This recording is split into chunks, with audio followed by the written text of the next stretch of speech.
confirmed, but we don't have firm numbers yet because those teams are working furiously to find any survivors they can. Both of the aircraft, the commercial jet operating under the American Airlines banner coming in from Wichita with about 60 people aboard, and the military Black Hawk helicopter from the United States Army. Both of those, what's left of them anyway, ended up in the Potomac. It had just started to thaw after being iced over for weeks, so the conditions are suboptimal.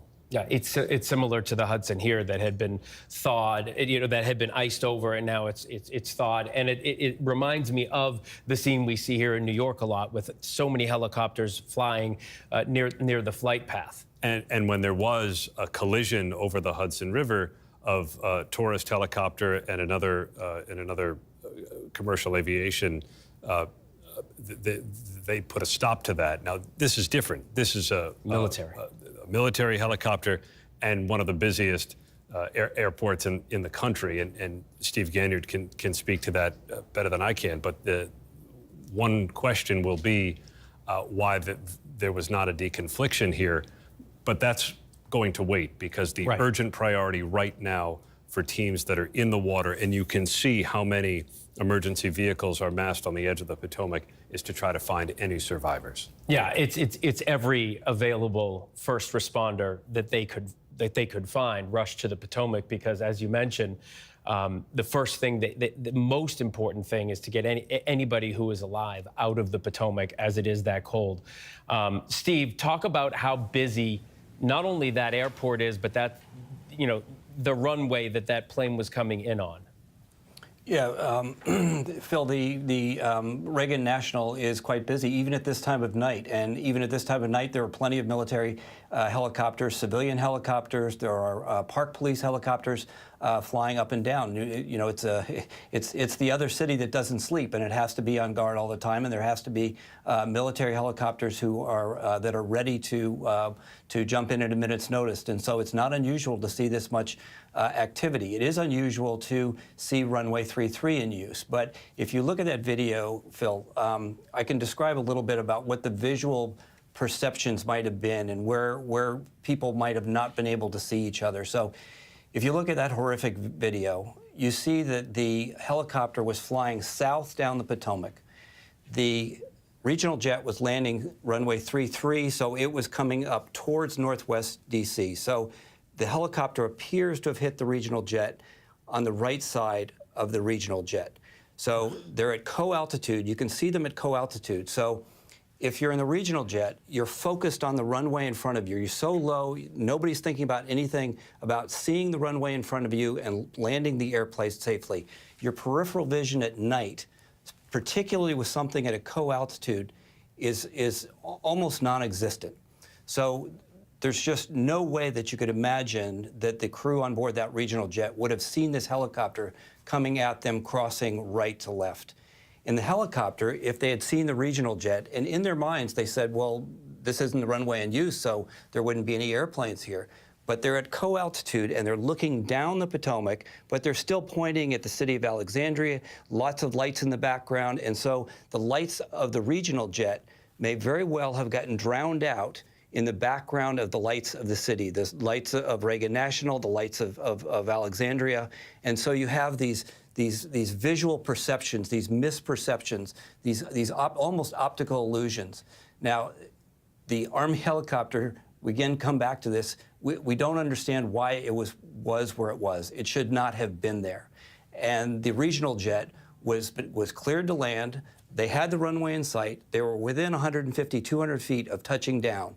And so it's not their fault. And so finding out whose fault it was and why this helicopter was where it shouldn't have been is going to be the real focus of any investigation. But coming back to what Aaron says, right now everything is focused on trying to find somebody. The water's so cold, the survival rate is not good. We're well past an hour past this initial mishap. So right now nothing matters more than the rescue crews doing their best to trying to find somebody alive in the water. Steve, your knowledge and your expertise is so important to have right now. As I'm listening to you, I've never flown anything. As I'm listening to you, I'm hearing that probably at least the folks on the plane had no idea this was going to happen. No, nobody did. You look at both aircraft, Phil, and neither moved. They stayed on a constant converging path, almost co-altitude. And you know, the real tragedy here is that it's a small airplane and it's a fairly small helicopter, and inches would have mattered. And you have the explosion, and they both just go down as quickly as they hit. Indeed. Aaron, we're watching this response on the right side of the screen. It's a massive response. Who do we have part of this response going into the Potomac to try to find anybody who they can possibly pull out alive? Everybody.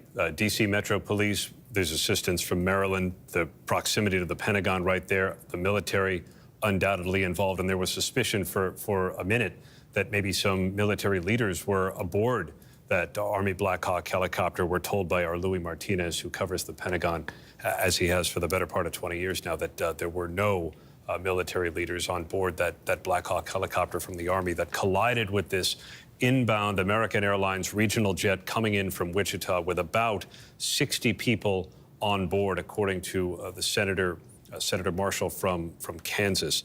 Still trying to ascertain numbers here.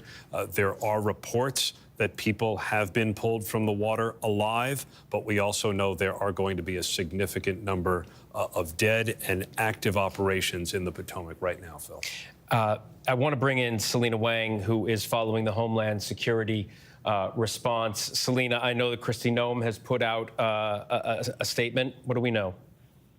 We've learned that she has been briefed on the incident, that she's actively monitoring the situation. This is according to the Department of Homeland Security spokesperson. This is as we're also learning that the president has been made aware. The White House is saying that federal and local law enforcement are working together and that Trump is continuing to monitor this situation.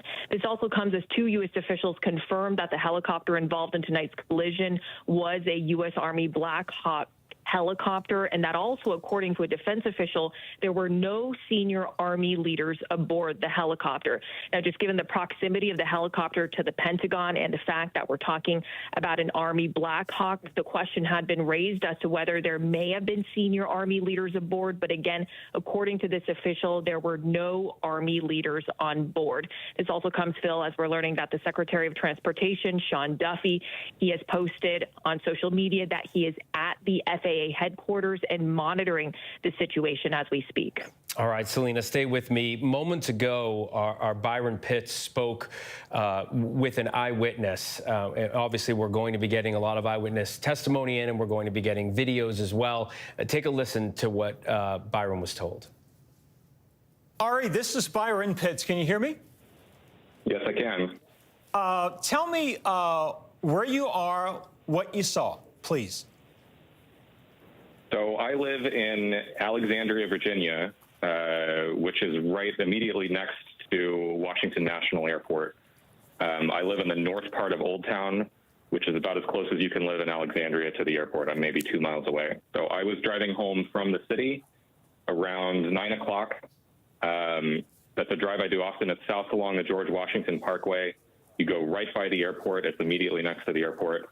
I'm always paying attention to the planes landing when I drive home because it's just an interesting thing to look at. When you're on that drive, you're immediately lined up with the line of planes coming in to land. You can see this long, it looks like a string of pearls. You can see 6 or 7 lights, especially at night, all neatly in a row lined up to land, very evenly spaced. So I just always like looking at that when I'm driving home, and I'm always paying attention to it. So I was doing that tonight. I remember counting, I think it was 6 or 7 planes lined up to land. And I wasn't looking at the airport. I was looking south and just headed home. The airport was off to my left, out of my field of vision.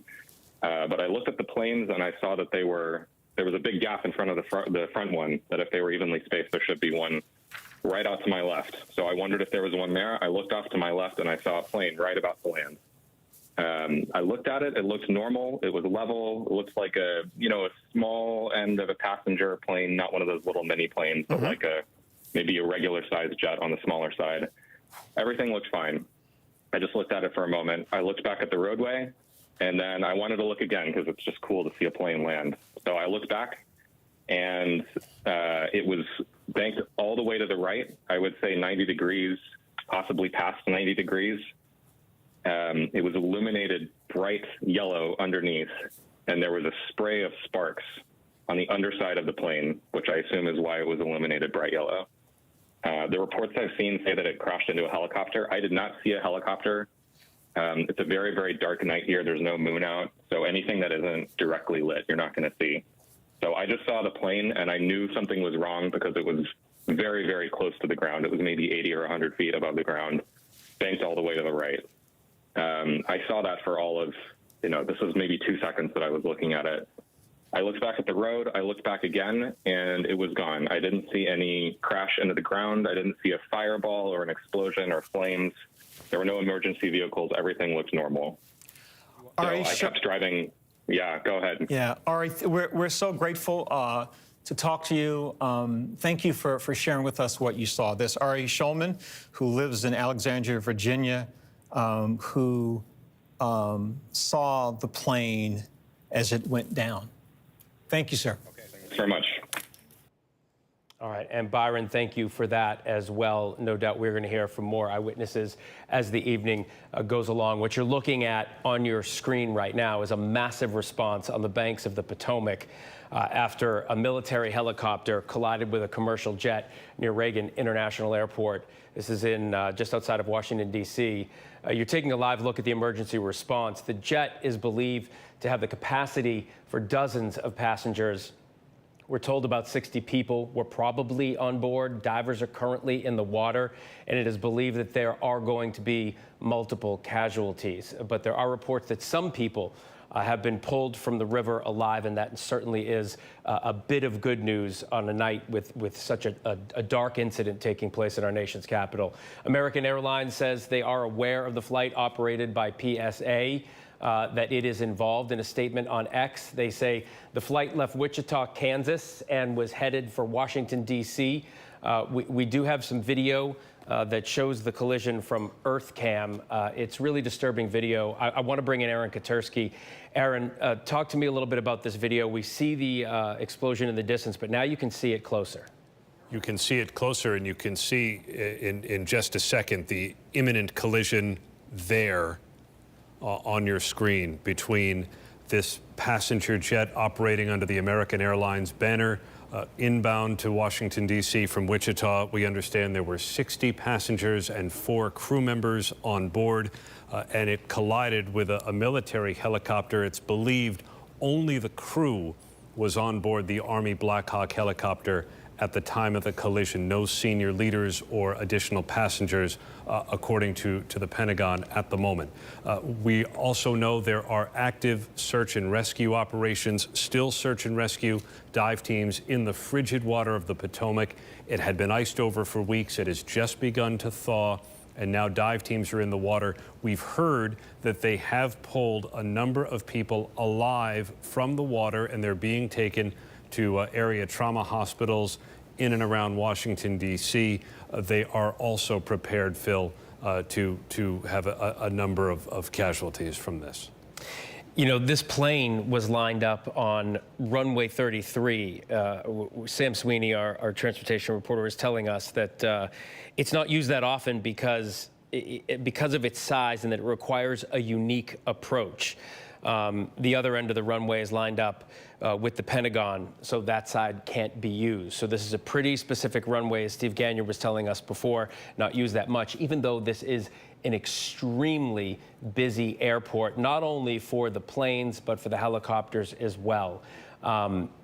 Aaron, what else do we know, if anything, about the people who are being taken out of the water? Do we know what condition any of them are in? I haven't heard anything about conditions other than they're alive, which, my God, thank God for that, given what we've seen on the screen from the nature of the collision. But there are undoubtedly a number of dead as well that the authorities are preparing for. The dive teams remain active in the water. DC Metro Police and area responders are coming to aid along with the military, given the proximity of the Pentagon. You're right, Phil. Though runway 33 at Reagan National is not often used, Reagan itself is the busiest runway in the country. It's a nonstop operation because it's so busy. There's no private planes that usually land there, and this was a commercial jet with about 60 people on board from Wichita, operating under the American Airlines banner, that was coming in for landing on final approach when that collision occurred. And Aaron, you reported just now 60 passengers, 4 crew. I'm being told that there were 3 soldiers on board that helicopter, 2 pilots and a crew chief. And we were speaking to Steve not long ago, and he said, you know, that H-60 Black Hawk could be carrying 9 to 12 people. In other words, it had the capacity to carry more people. I mean, I'm trying to look for silver linings this evening, and there were 3 terrific. There were 3 soldiers on board, 64 people on the plane. We just don't know yet how many people have been taken from the water. We are hoping certainly that they get everybody that they can. I want to bring in Alex Perche, who's on the phone from D.C. as well. Alex, where are you? And tell me what you're seeing. Hey, Phil. So we are on the upper level of DCA. If you're familiar with this airport, it's the arrivals level in between Terminal 1 and Terminal 2. And it gives you a pretty good vantage point for where this first responder response is happening. I can tell you, I'm about a 10-minute drive from the airport, and on the north-hand side, as you kind of come around to go through arrivals, there was a massive staging area. We saw fire trucks. We saw police cars for different agencies. We saw swiftwater rescue boats, dive teams gearing up. They had shut down that north side part of Gravelly Point, and now we've seen that caravan of first responder vehicles make its way over here to this south side near this runway 33 where this collision happened. I can tell you that they have shut down the airport. There are people that are directing traffic away from arrivals or just allowing media in. But I mean, obviously, you know, for a Wednesday night in DC, for those that were around this area when it happened, it's definitely a shock. I can tell you that, you know, one eyewitness that we talked to, he said that, you know, he had been tracking at least the aircraft flight on FlightAware, and he could actually see a fireball during that collision, and he could hear the thud, and you can just imagine just how jarring a noise like that would be. You can probably hear a lot of the stuff that's going on in the background. You know, again, it's kind of a frantic situation here, but the response going on across from the other side of the airport right now is very, very, very big, and things are shut down here at DCA. And we're being told that this Black Hawk was coming from Fort Belvoir, Virginia. I want to bring back in our aviation expert, Steve Ganyard. Steve, we're slowly starting to piece this puzzle together as we're looking at the EarthCam video of the actual moment of impact. We now know that this Black Hawk was carrying 3 soldiers. We know that there were 60 passengers, 4 crew members on board that plane. We know that this helicopter, this chopper, was coming from Virginia, the regional jet coming from Wichita, Kansas. Now that you're getting sort of a better picture of who's involved in this crash, have you been able to piece anything else together in people you're talking to and the video that we've been showing? Yeah, Phil, a couple thoughts. Fort Belvoir, for those who don't know, is an Army airfield just south on the Potomac, just south of Mount Vernon.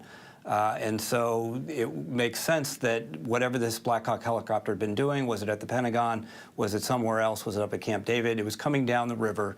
And it was obviously heading back to, because what we see in the video is that helicopter is heading south while the regional jet is landing to the northwest. So again, for folks who aren't pilots, when we say runway 33, that's the magnetic heading. So 360 on a compass is north. So runway 33 is just 30 degrees off of a true northerly heading. So that sort of gives you an idea of the way that the aircraft, the regional aircraft, was coming in. Another thing to think about here, Phil, is I looked it up, and the maximum altitude that any helicopter can be while it's over around D.C. is 200 feet. So oftentimes, anybody that's been to D.C., you've seen helicopters just coming down the river at 100 feet, maybe even lower. And so they like to stay low during the daytime. But at nighttime, it's very uncomfortable to fly over water because the water has no reflection. You can't see. There's no reflection. That means there's no depth perception. And so pilots sort of like to come up off the water. It's just not very comfortable. Even on night vision goggles, you don't have any depth of perception. So if this helicopter was at 200 feet, that's about where the regional jet was when the collision happened. So maybe the helicopter was within where it should have been, just that it should have understood that there was runway operations going on runway 33. Perhaps they didn't know about that. But as of now, if that collision occurred at 200 feet and below, then you would think that the Army helicopter was below the altitude it should have been at, which is fine, but they weren't certainly supposed to be in the approach corridor of an active runway. And Steve, I'm just getting a statement in from the president. I want to read this for our viewers. It says, I've been fully briefed on the terrible accident which just took place at Reagan National Airport. May God bless their souls. Thank you for the incredible work being done by our first responders. I am monitoring the situation and will provide more details as they arise. That is from President Trump. We spoke to Rachel Scott, who has been in contact with the White House. We've heard a similar statement from the vice president. We know that some of these new cabinet positions, Kristi Noem at Homeland Security, they are all monitoring this right now. I have Martha Raddatz on with us as well. Martha, I know you've been in contact with the military. What can you tell us?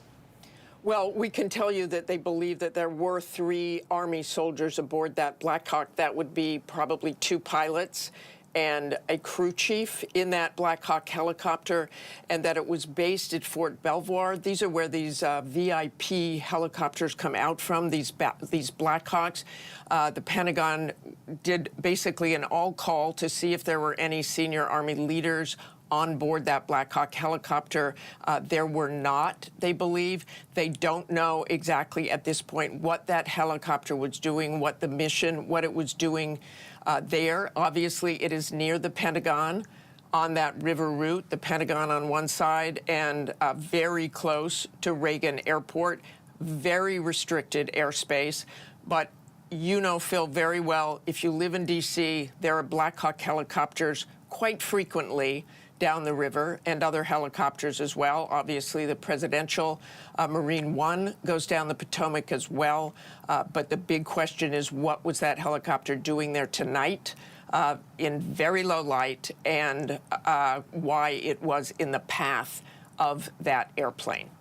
Martha, in your experience, we've gotten some information, a good deal of information from the military pretty quickly on in this well, it's not people are investigating, but in this incident. What are you expecting to hear from the military? How will they? I mean, they've told us that there was nobody on that helicopter outside of the 3 soldiers. How long do you think it will take for us to get more information about why the Black Hawk was there, why it was not visible to the jet, the regional jet? Well, I think, first of all, they want to get the facts out, and they want them to be accurate, but they will get them out as quickly as possible. They just do not want to put any information out that is wrong at this point. But they do want the public to know as soon as possible why that helicopter was there, what that mission was. If they had just dropped someone off at the Pentagon or somewhere nearby and were returning to Fort Belvoir, all of that will be something they will look at, and look at very quickly. And frankly, the information that we've gotten so far came quicker than information normally does from the Pentagon, and that is because they realized quickly that it was that kind of a flight. They did that all call to see if all senior Army leadership was accounted for and got that out as quickly as they could. So I think they are working nonstop to try and find out what they can. They certainly are concerned about that crew, whether the crew survived the ditching in the Potomac or not. That is really foremost on their mind at this point. If, in fact, they did, they can find out a lot more, obviously. All right, Martha, we are just getting a statement in from Pete Hegseth.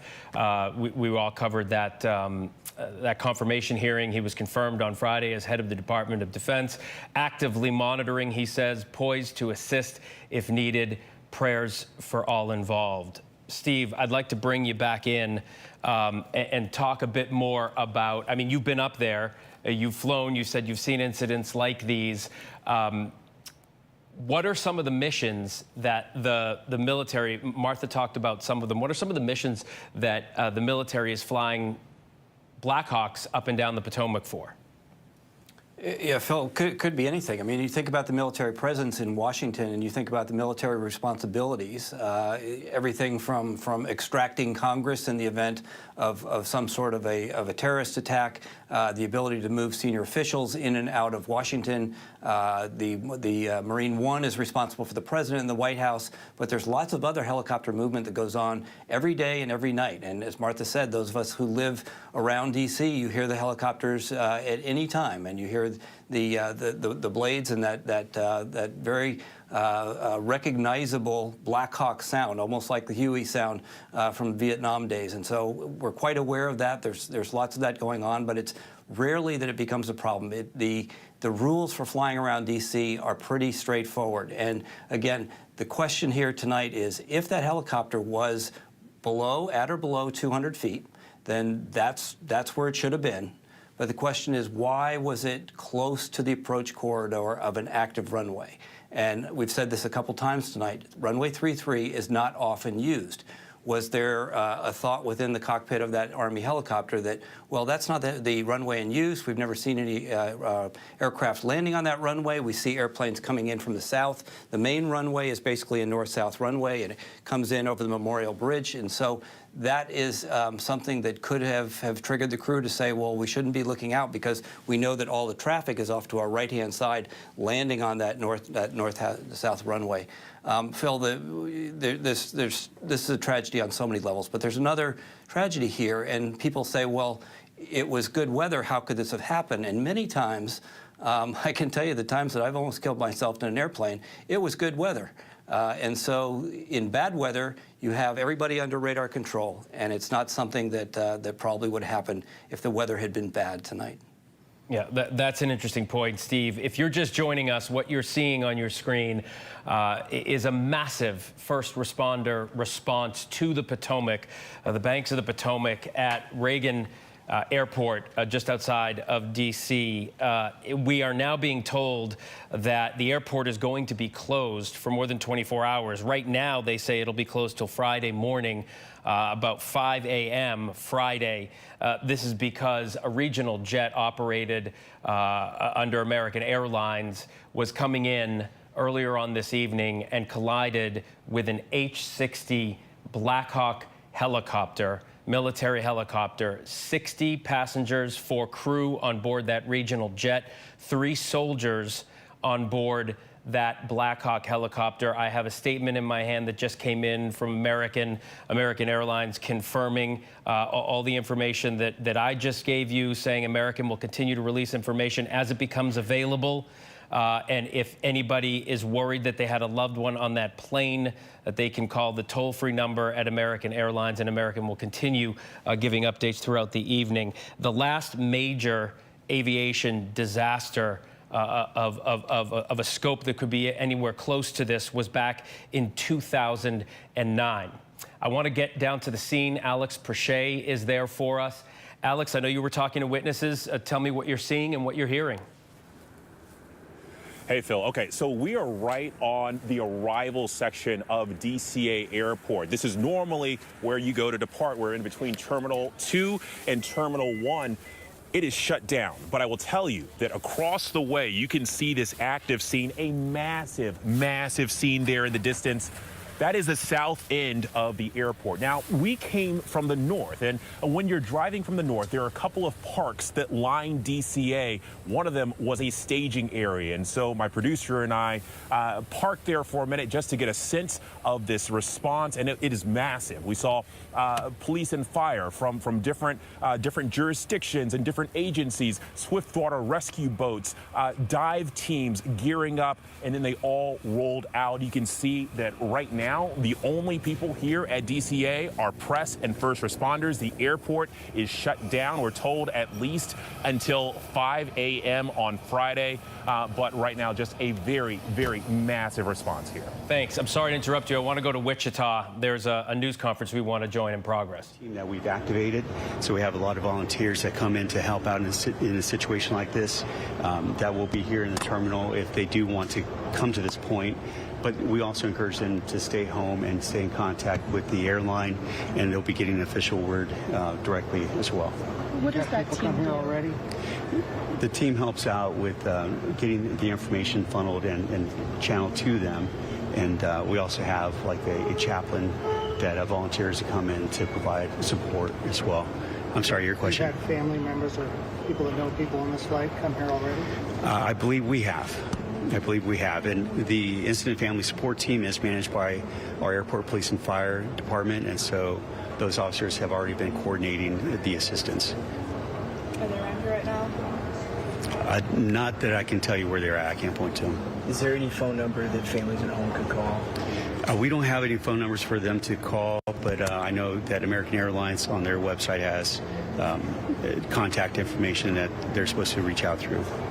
How soon were you made aware of this incident after it happened, you know? I couldn't tell. I don't have the exact time of when the incident occurred, but we were notified fairly shortly thereafter.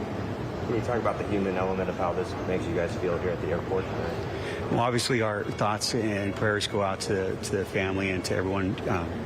We appreciate everybody who flies and supports Eisenhower National Airport, and it just breaks our heart to hear something like this occur. And so it's devastating for everyone. This route is a fairly new route, the direct flights to D.C., correct? That's correct. The direct flights to DCA started a year ago, so January 8th of last year. And I wish I had more information, but if we have additional, we will be reaching out to everyone. So. Will that be communicated through email or here, or what's the plan? We'll do our best to get you the information as soon as we can. So whatever is appropriate for us, whichever medium. I wish I could tell you exactly or schedule time to come in, but that information is going to trickle to us. So I don't know yet, but we will share as much and as soon as possible. Thank you very much. Thank you. Appreciate it. Thank you. All right, you've been listening to the airport director in Wichita, Kansas. That is where this regional jet operated under American Airlines left this evening. He just informed us that these direct flights from Wichita to D.C. began just a year ago in January. And he was sort of giving some information about what's happening there at the airport. I do want to follow up on one question he couldn't answer. If you are watching and you are concerned about, you're looking for information about someone on that flight or any more information about Flight 5342, American Airlines has sent us some information saying that you can call at 8. This is the number. I'll give it a couple times. It's 800-679-8215, 800-679-8215. That's from American Airlines. I want to bring Steve Ganyard in. Steve, there's no other way to talk about this than it is just a massive tragedy. I want you to put into context for our viewers the scope of this tragedy. We don't know how many lives are lost here. We do know there are going to be casualties. We have been told, Aaron Katersky has reported that they are pulling people alive out of the Potomac. Just talk about the scope of this tragedy when the last major air disaster in this country is back in 2009. Yeah, Phil, let me interject one thing. I have a single report, we need to check it, that there is a tape of the tower talking to the helicopter, and that just before the impact, the tower told to fly behind the regional jet. So we're pulling that tape right now, but it sounds like the helicopter may have been talking to the tower, which makes sense. You would check in because the tower's purview, their area of responsibility goes out to about 3 miles, and so they probably would have had to have at least checked in with the tower and say, hey, this is us. We're flying down the river on the other side. There may have been a call from the tower to tell that helicopter to see where the regional jet was and to fly behind it. So we'll check that. But back to your comment, we almost take flying safety for granted. Flying is so safe. You have 1,000% chance of falling down an escalator and dying than you do flying on an airplane. It's so much safer than you being in your car. And so we take safety for granted. Safety has come so far in just a few years that it's something that everybody gets on an airplane and we don't worry. If you talk to your parents, if they had loved ones flying on an airplane, it was always, are they landed yet? Are they there yet? Now all of us think about that with our family members, but in this case, it just shatters the calm that we've had, the decades of calm and good aviation safety and the amazing safety record that all the U.S. airlines have had. And so it'll take us back to understanding that there are risks and there are things that can be done. Human error continues to be the biggest cause of aviation mishaps. And so going after those and supporting the FAA with the kind of funding they need to prevent the kinds of things that can be prevented, the kinds of human error that can be prevented is something that we will be thinking about in the days and weeks to come. Steve, this is, I mean, it's a really morbid question to have to ask, but you know better than most. The plane, the regional jet and the helicopter collide. Presumably they both go into the Potomac. Depending on how the fuselage tore or broke or shattered, what do people have to get out of that plane the minute it goes in the water? Because we are being told they are making water rescues. So some people got out of that plane. Almost nothing, Phil. Think about it. The lights in the cabin are dark. All of a sudden, there's a giant crash, an explosion, and the next thing people know, they're in the water. You don't have time to pull out the life preserver that's underneath every seat. You don't have time to think about which way am I getting out. I need to look it up, but for those who are old enough to remember, there was an Air Florida crash that hit the 14th Street Bridge decades ago. Horrific crash. It was about this time of year. There was ice in the Potomac, and people actually survived. The National Park Service helicopter made amazing rescues that day. And so is it possible to survive a crash and go into the cold water? It is. So we just have to hope and pray that these reports we're seeing that some people may have been picked up alive are indeed true. Yeah, Steve, I think what you're talking about is 1982. Does that sound right? Yep. January 13th, actually, 1982, cold, blustery day, snowing. The Potomac River was frozen. Washington National Airport was closed the previous night. This all sounding familiar? That's what I believe you're talking about. Steve, stay with me 1 second. I want to bring in Sarah Fischel. She is a Virginia resident. Sarah, thanks for joining us. I understand you didn't actually see the crash, but you saw the aftermath. Yes, sir, that's correct. We immediately heard every single response vehicle, police, EMS, fire truck. We live right behind the airport, so we ran right to our roof, and it was a sea of lights. It was chaotic. Every single county's police, D.C., Maryland, Virginia, they were parting in Fairfax County boats. They were getting the command center set up. They were setting up staging areas. The Coast Guard helicopters were being deployed. The spotlights were being, so they could see in the water. It was something like I have never seen before. I'm wondering, when you saw all of that response coming to the Potomac, it's pretty unique that DCA is right there on the banks of the Potomac. What was the disruption around where you were? Well, I'll tell you, all of my neighbors were out in full force because we are a nosy community, but I will also say that our metro line, so the metro line that tracks through DCA is the yellow and blue line.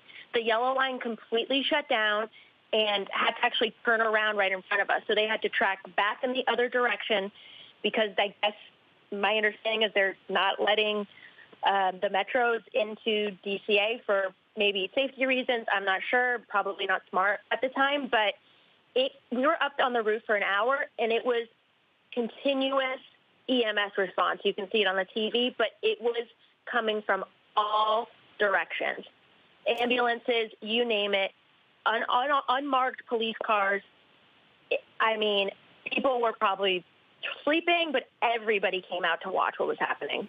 Yeah, and there are so many people there in the Potomac coming out to help and try to get people out of that water. Sarah Fischel, thank you for calling in and talking to us. I want to go back down to the scene there, as close as we can get right now. Alex Perche. Alex, as I'm going to you, I'm still looking at this video and I'm seeing, there are choppers above with their lights on the water. They are doing everything they can to get everybody out of the water who is still alive. Yeah, absolutely, Phil. I mean, this is a frantic search because as we get further and further into the night, the temperature is lowering. It is now below 40 degrees. It is chilly out here. And so you can only feel for those, that may have still survived this terrible crash that might be in that water behind me. But I can tell you the response here has been massive. We were at a staging area about a half mile from here.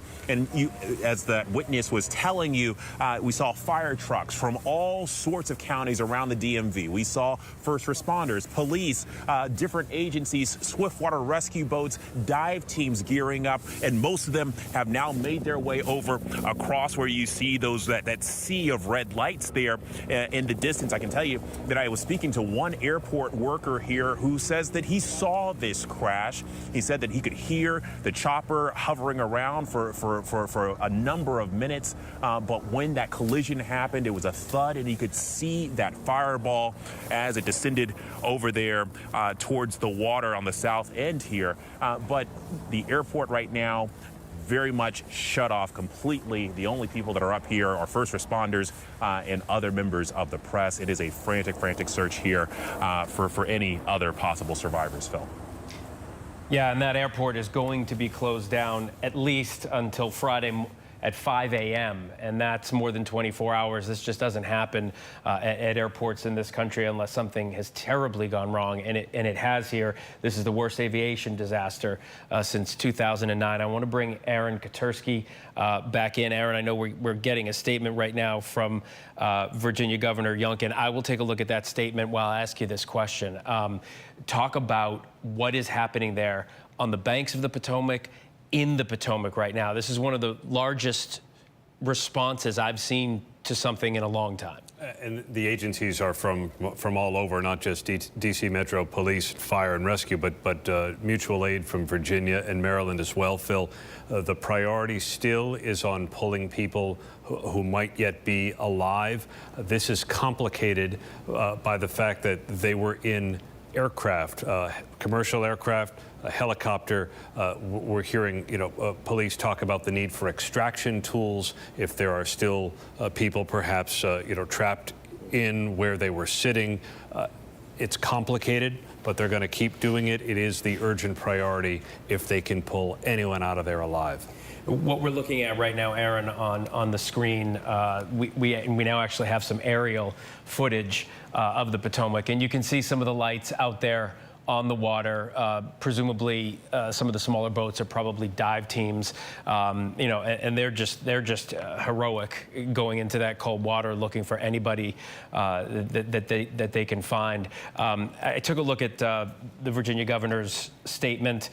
He basically says he's been briefed by emergency management teams and the Virginia State Police. He says first responders, as you mentioned, Aaron, are coming from Northern Virginia, D.C., the Maryland area. They mobilize quickly, and he, like everyone else, and this is really all you can do in a situation like this, unless you are part of the team responding to the Potomac, is asking that everybody pray for the passengers, crew, and their family, and of course, the brave first responders.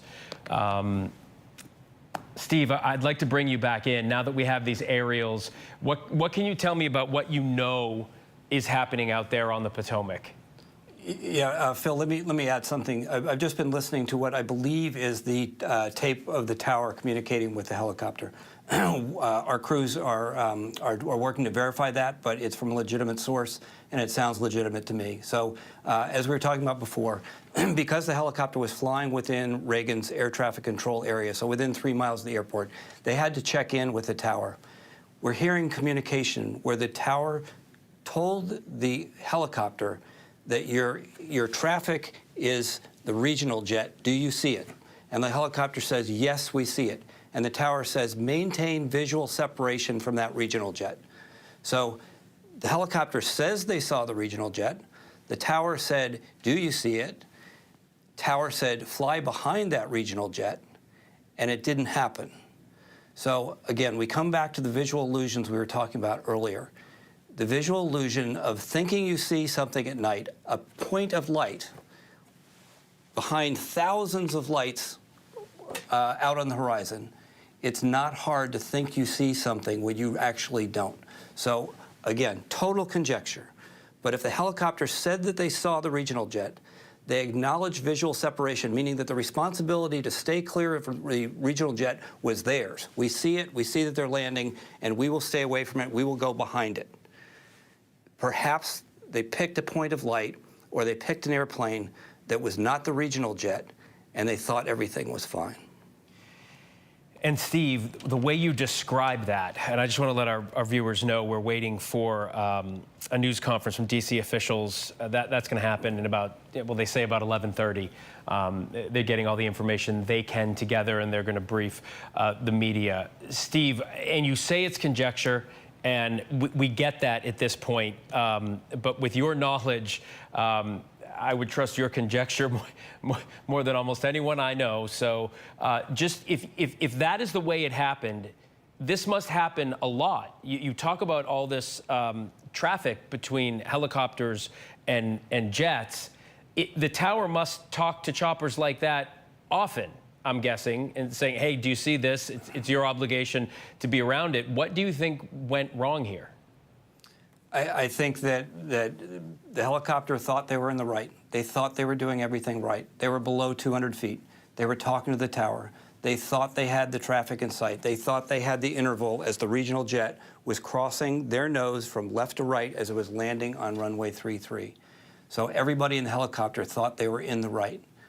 It may have been that helicopter crew misidentified who their traffic was. They may have picked a point of light or an airplane that was not the regional jet that was on final. And in their minds, they're saying, okay, we got it, and it's here, when actually it was here. And so it's not hard. It's, you know, humans are fallible. You know, I made more than my share of mistakes in my flying career. And you can talk yourself into seeing something in the air when you don't really see it. So your brain latches onto things. It's like a confirmation bias. And if they said, we got a point of light, and we're pretty sure that's the regional jet, and we feel that we're in the right, when really their interval and the traffic that they were supposed to avoid, that they acknowledged they were going to avoid, was on a collision course. I want to bring Aaron back in now. Aaron, we're getting some word from the FBI. Obviously, the FBI is going to be involved here, too. This is happening right over the nation's capital. What do they have to say? And the FBI's Washington field office says, if I could read to you, Phil, that they are responding to the aviation incident at Reagan National Airport in support of our law enforcement and public safety partners. Please direct questions to the NTSB. But I think it does contain, despite the absence of any real information, a key phrase: the FBI is acting in support of law enforcement partners. That gives us an indication, Phil, that at least right now, the belief is this was nothing but a terrible accident. Had there been some kind of indication of criminality or something nefarious, I think the FBI would take a more lead role rather than the support role the Washington field office is talking about right now. Yeah, and the NTSB is definitely mobilizing. We're going to find out. We're waiting to hear from them as well. I want to just let everybody know who's watching that Reagan is going to be closed. That airport is going to be closed until at the least 5 a.m. Friday. While they try to sort through what has happened here. I want to go down to the airport. Jay O'Brien is inside, I believe, the airport right now. There you are, Jay. Jay, this airport has been shut down since this happened. Tell me what you're seeing and what you're hearing there. I mean, Phil, this is a usually bustling airport, and as you can see around me, it is completely empty. It is completely devoid of all people. And I'm going to switch the camera around, if you don't mind, just to give you a better sense of that. So this is the arrivals area of Reagan Airport. Again, this is an incredibly busy airport. It is the only airport that is inside, or adjacent to, rather, the city of Washington, D.C. It's across the river in Virginia. And usually it's a lot fuller than this. Now, everyone who was in this airport has been cleared out since they closed the airport. I've talked to the few stragglers that remain, and a lot of them are in the process of leaving. They say that they don't really know what's next for them. A lot of their trips were put on hold. Some of them were going to try to drive the variation of their route. They're booking hotels. They're talking to their airlines. There are a few people that seem to believe that they're going to be able to be rebooked on flights tomorrow morning. They may have heard that, they say, from their airlines, but obviously it remains to be seen if that's going to be feasible at this hour, given the large-scale search and rescue effort, and of course the fact that this airport is completely shut down right now around, what is it, just about 11 o'clock or so. Again, the airport completely devoid of people. You can see a few stragglers here and there leaving. And the reality here is, Phil, for these travelers that I've talked to, there is this sense of frustration, but also this sense of shock, a sense of shock that so many of us feel, given how significant of an incident this appears to have been, and people who were on airplanes, many of them having just landed and experiencing the shock of figuring out, some of them as they deplaned, exactly what was going on. Yeah, and if they're hoping to get out, it's going to be from another airport tomorrow. We're told that the airport you are in, Reagan, is going to be closed.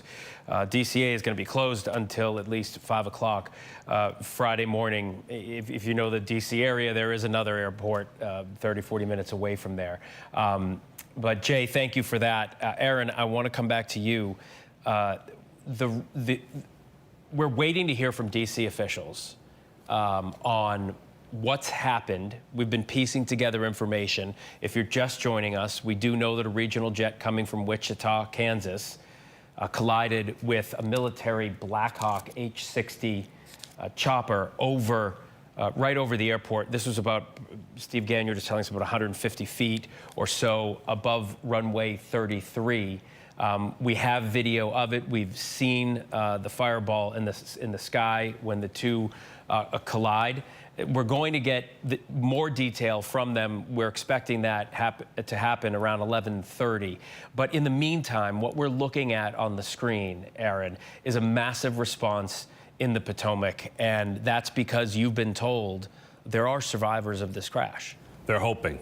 They're hoping. I just heard from an official who is involved in the investigation here, who says they've pulled a couple of bodies out of the river so far. Again, no firm numbers here. We know that there were 60 people on board American Airlines Flight 5342 from Wichita to Washington, D.C. It was on final approach when it collided with that military helicopter carrying 3 people, presumably 2 pilots and a crew chief. We still don't have firm numbers, but this official says they've pulled a couple of bodies out of the river. They are still hoping against hope they'll be able to pull some people out alive, and that's why there are these nonstop operations using not only Washington, D.C. resources, but resources that have come in from Virginia and Maryland as well.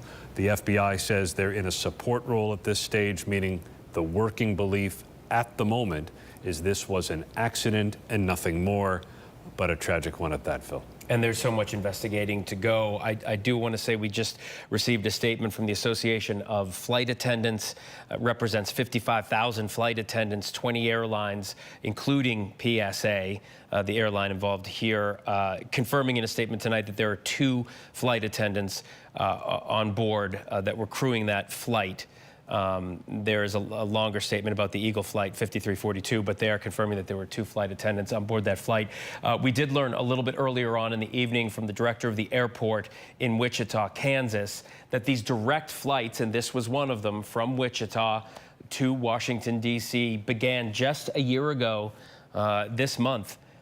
In January, and he has told members of the media there at the airport in Wichita that family members of people who were on board this plane are starting to gather at that airport. We did hear him say that the airport has a chaplain for just this very reason, and that the chaplain will be there to give comfort as best they can to the families here.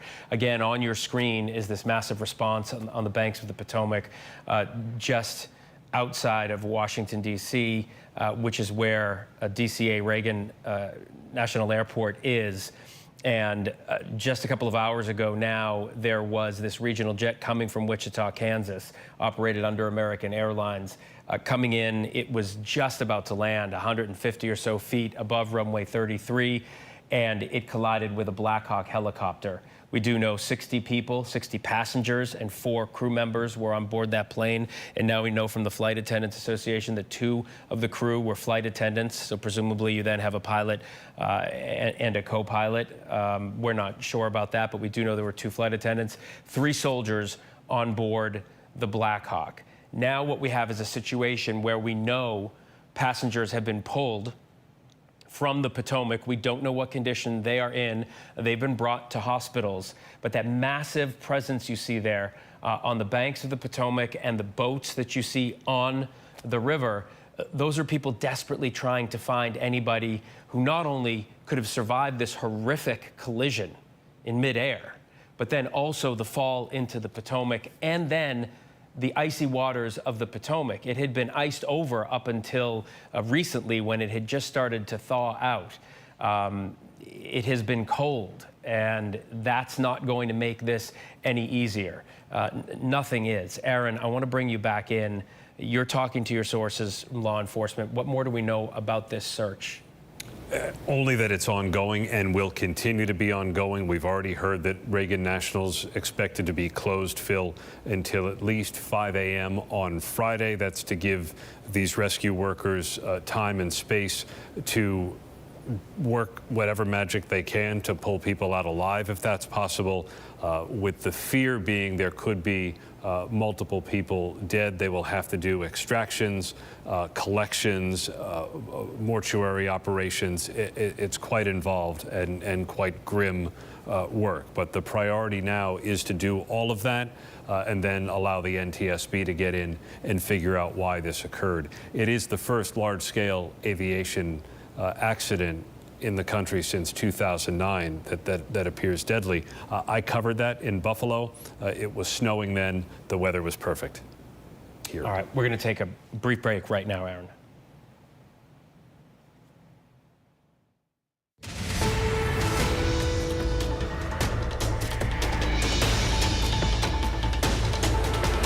Hey, good evening. I'm Phil Lipoff. If you are just joining us, we have been following that major breaking news out of Washington, D.C. for several hours now.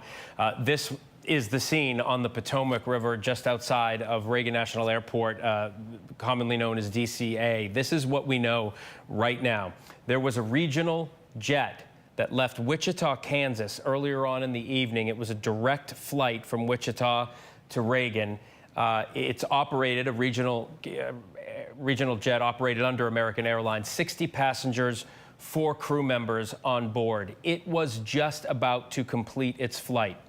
And we have some video of what had happened. Just about 150 feet over runway 33, which is not particularly a busy runway because of how it is, but it's a very busy airport.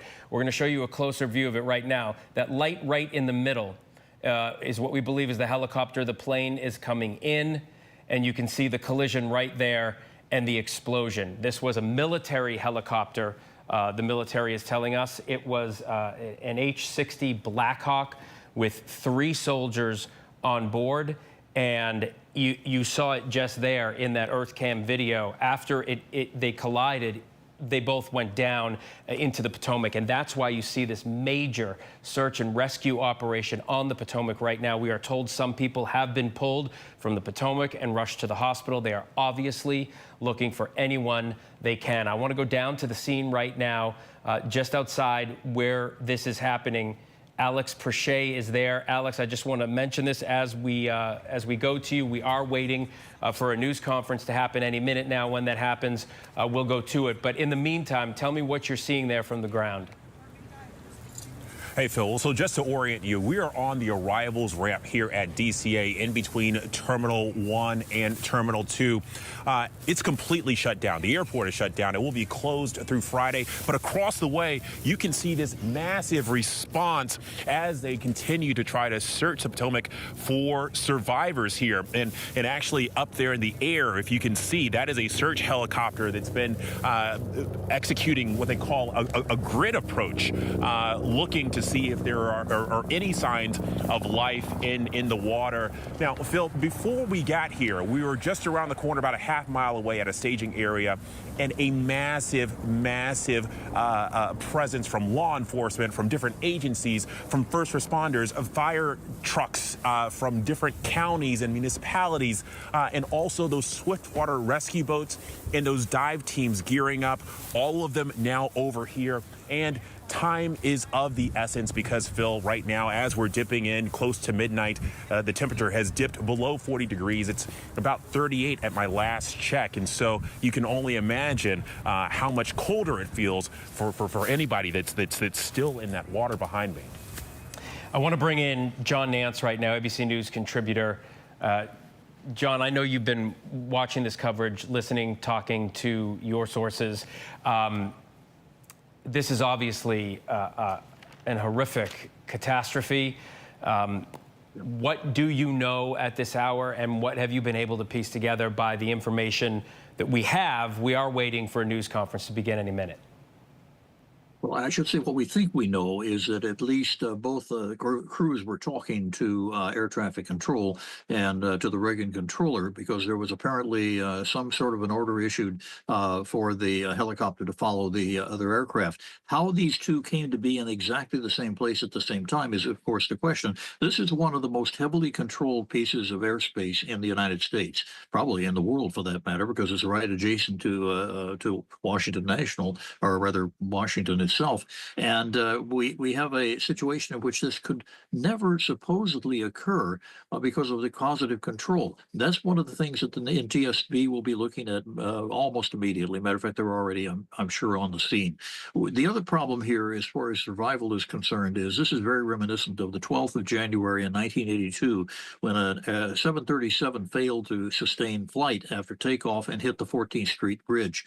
Most of the fatalities were drowning victims. Basically, they had been knocked out and they were underwater for too long. The 5 people who did survive were very arduous conditions, and the time of useful consciousness, we know for the water that's about 36 degrees Fahrenheit tonight, is only about 40 minutes. So this is a really difficult situation to hope, and we all do, that they find a couple of people still alive. But this airplane went in. You can see that on the video. It went down immediately. The helicopter went down immediately, and that is questionable as to whether or not that kind of an impact with the water would be survivable. And John, we're looking at the rescue operation right now. Is there, do you know, is there a difference in the way military helicopters are treated to civilian helicopters when they are flying in that corridor? I mean, we do know that everybody was in contact, it seems, with the tower. But do military helicopters have any kind of leeway that civilian choppers don't? Well, in effect, yes, they do, but they also have an absolute responsibility to stay clear of the approach and departure corridors out of DCA Airport, or many of the others, for instance, Andrews Air Force Base. And so they're working in tandem, not only with the civilian traffic through the air traffic controllers, but even if they have, for instance, a specific mission, it has to be coordinated. They can't just fly through a corridor or an arrival corridor or the final approach. I think what we're going to find here, and this is wild speculation, but I think we're going to find a misunderstanding someplace along the way, because I don't think any professional military pilot would purposefully fly through that area and not know exactly where he was. Yeah, and that comports really with what Steve Ganyard was describing earlier on in the evening. John, talk to us about what happens now. You said you almost certainly think the NTSB is there, and it's in D.C., so they are right there. But what happens now with the investigation? How does the NTSB start their investigation, and do they start when there's a search and rescue operation underway? Yes, they start immediately in a situation like this, and they're in Infant Plaza is their headquarters right in downtown D.C. They will get the GO team engaged. They will find a place to meet. They'll start sorting things out in terms of what do we have, what do we know. One of the prime focal points in the next couple of days, outside of trying to save anybody who's still alive, is to get the flight data recorder and the cockpit voice recorder from the jetliner, and to whatever extent there is any recording in the Black Hawk, that too. It may not have one, because the military, we configure things a little bit differently. By the same token, Black Hawk's a very sophisticated aircraft, and maybe there is something that will help them there. But they'll be looking to find all the facts that they can put on the table to begin with, not to try to come to an immediate conclusion, but to make sure that the investigation is thorough and basically leaves nothing out.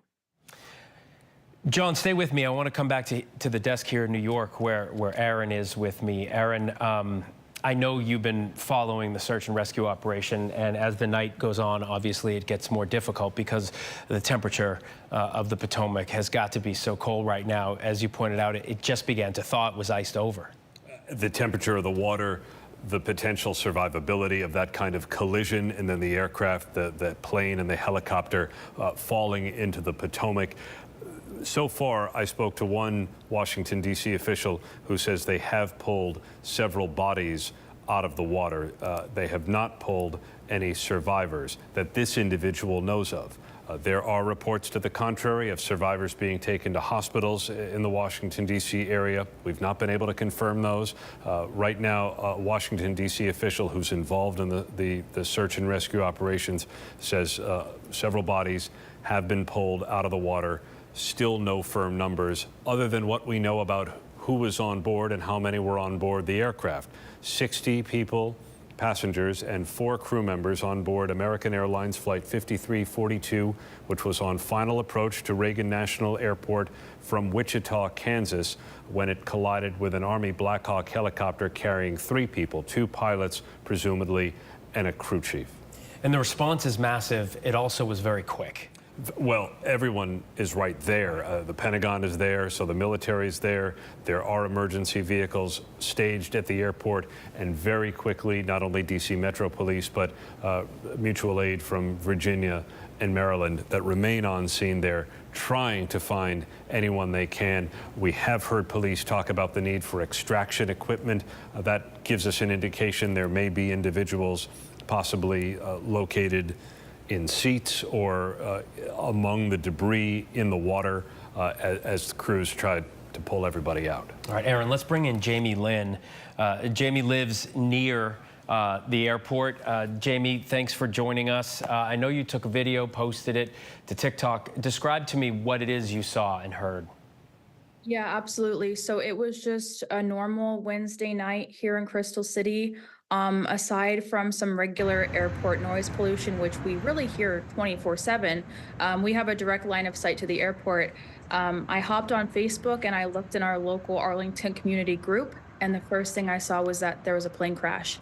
Kind of had to rub my eyes at first because I hadn't heard anything.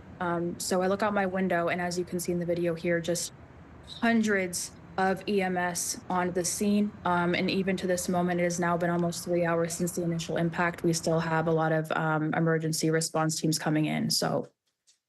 And Jamie, I'm wondering that view that you have and that video that you took, I know when I saw the first pictures of the response this evening and realized how big it was, how dramatic and devastating this evening was going to be, I'm wondering, my heart sank. I'm wondering what your first reaction was when you saw that kind of response.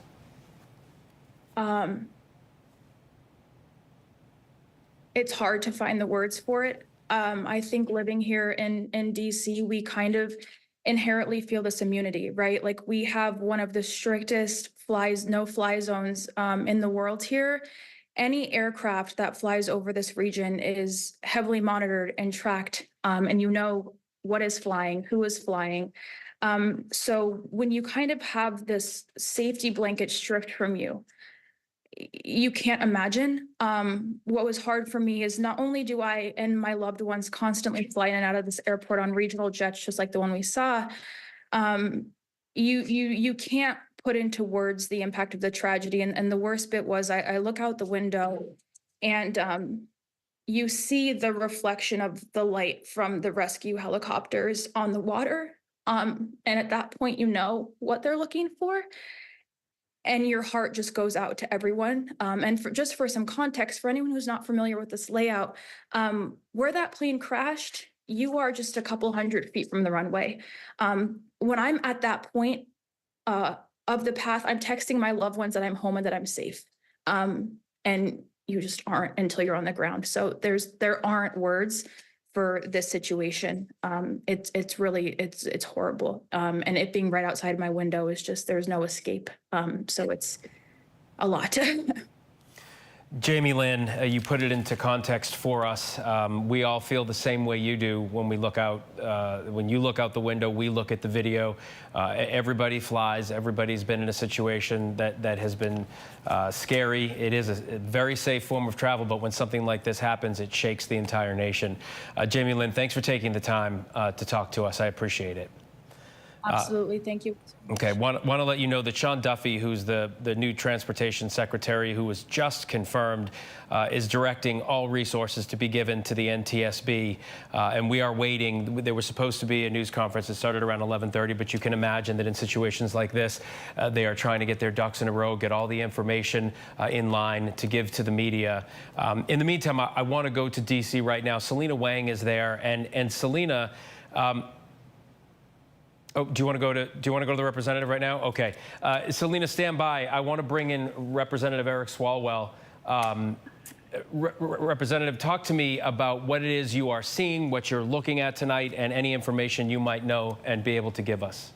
Yeah, no, it's just awful. And I landed about 6 minutes, it looks like, before that collision at DCA. I was visiting my parents in Houston and took a United flight back to DCA. And anyone who commutes to Washington, D.C. knows that approach. It's one of the most beautiful approaches in the world, and you just take it for granted. And landed, bolted out of there, got to the car, and saw the news just like everyone else, and hoping that there is some signs of survivors and thanking the first responders. But I'll just tell you that these types of incidents don't happen a lot in America. And as a member of the Homeland Security Committee, we do a lot of work to deconflict and to make sure that we understand crashes and that we're better and safer after them, which is why we haven't seen anything like this in a very long time. And Representative, we heard from Homeland Security this evening. We've heard from the Transportation Secretary, from the White House. We've heard from the FBI, because obviously this is Washington, D.C. And as you mentioned, being a member of the House Committee on Homeland Security, you obviously got to secure the nation's capital. It doesn't appear right now that any of those agencies are looking into anything that would be anywhere near foul play. We've heard that both of these aircraft, the regional jet coming in from Wichita, Kansas, and the Blackhawk helicopter were, it seems to be in contact with the tower, and this appears at the moment to be a horrific accident and tragedy. But you flying in, you come in, you get off the plane, and you go on with your life. And millions of Americans do that every single day. This is going to shatter the confidence for some people in this country when it comes to air travel. And this is an incredibly crowded airspace. There's no airspace in America that has more traffic. You have BWI in Baltimore, Dulles in Virginia, Andrews Air Force Base, where Air Force One and other Air Force traffic go through. Not just Blackhawks coming through, but Marine One is coming through, as well as the national parks and their fleet. And so it's crowded, and you work to deconflict it, and that's always been the case. And so this is certainly an anomaly, but that means that we now have a duty to understand, is there just too much in the airspace? And if so, how can we make it safer for commercial travelers, but also for our military to conduct the training that they need to do? And that's the job of government, is to learn from this and make it safer.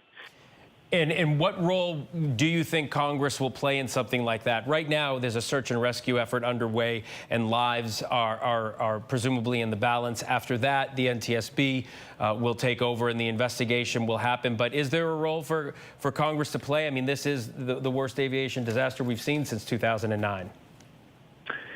There's definitely a role, and people will expect us, to make sure that air travel is safe, and so I'm hoping that we do, find survivors, and I'm praying for the first responders to be able to do that. And my job tomorrow when I go to work is going to be, to understand what can we do to make sure that Americans still have confidence in such a crowded airspace, because as you pointed out, aside from accidents, and we haven't had one of these since Buffalo in 2009, but aside from accidents, we still have a lot of enemies who would love to exploit vulnerabilities in our travel. And so we have to assure the American people that it is still safe to travel, and it has been. And that's the great part of the NTSB, is when these accidents happen, they actually make us remarkably safer. And so that's going to have to be the duty and the mission as we go forward. Representative Eric Swalwell, thank you so much for calling in, sir. I'm glad you landed safe, and we'll talk soon. In the meantime, I want to bring in Tom Howder, former Director of Aviation Safety at the NTSB. Tom, thanks so much. We really need some perspective on this. First of all, your thoughts on this happening. We'll get into what the NTSB is doing right now, but this is virtually unheard of. Yeah, this is very unusual. A mid-air collision like this, so close to the airport, it hasn't happened in a very long time.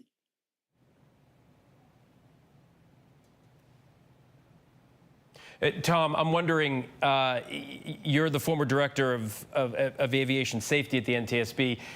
I know there are so many factors involved here, but is, in your estimation, a crash like this survivable? It depends. We need more information. Early on like this, there's a lot of rumor, a lot of people out there saying things. We need more facts, and that we don't have right yet. Very difficult.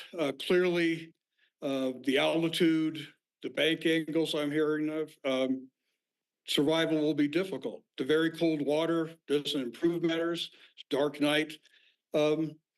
We hope for survivors, but we'll have to wait and see. We need a lot more data. Yeah, it was some of the things we're learning right now is the Potomac is about 36 degrees. There are wind gusts 25 to 30 miles per hour, so that's going to be very cold. I'm wondering, sir, what are the things that the NTSB are going to be looking for immediately as they get on the scene tonight? Well, immediately they'll pull all the air traffic control tapes, all the radar tapes. They'll be gathering information on the flight of the aircraft, the flight of the helicopter, putting it all together. That's going on immediately.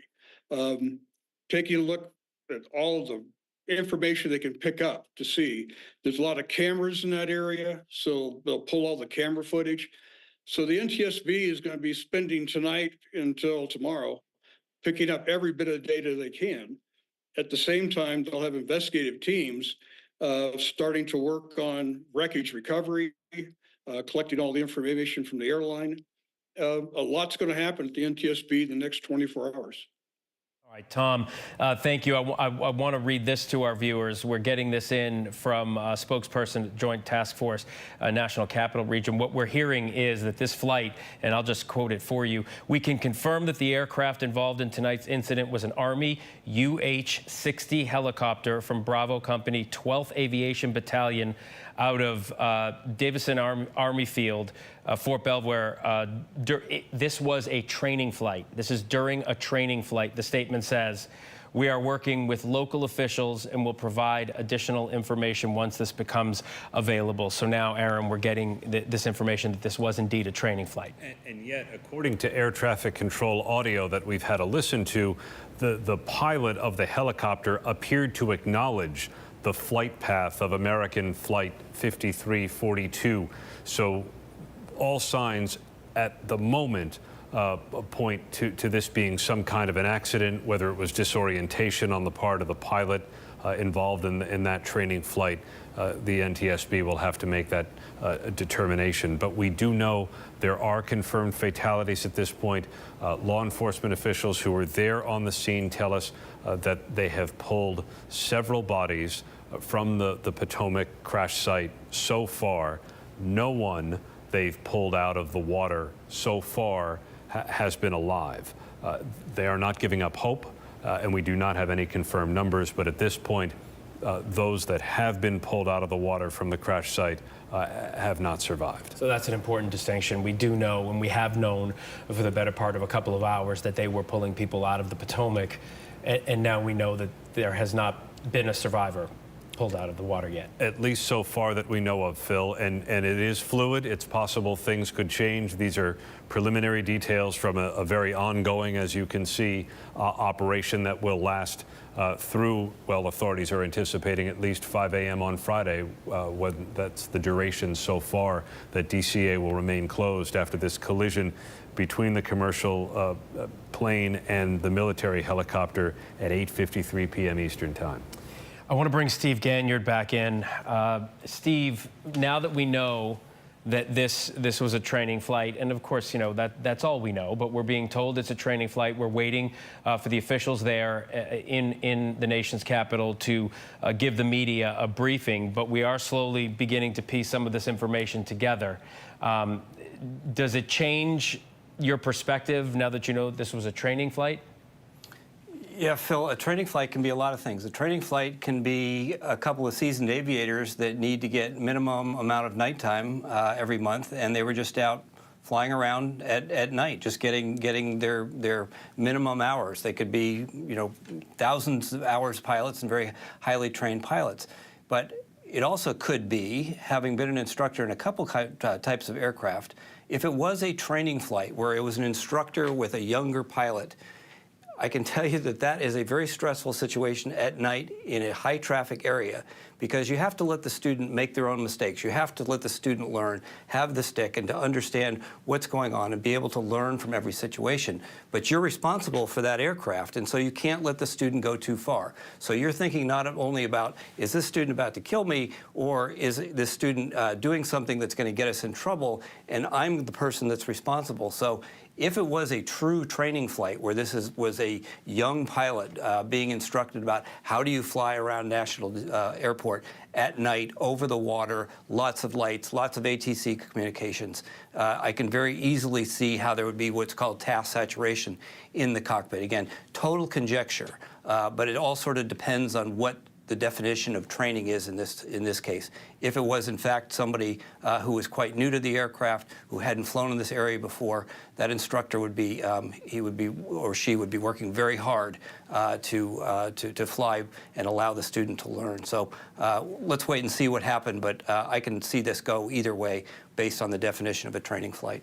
All right, and presumably we're going to get some more information when we have that news conference. It was supposed to begin at 11:30.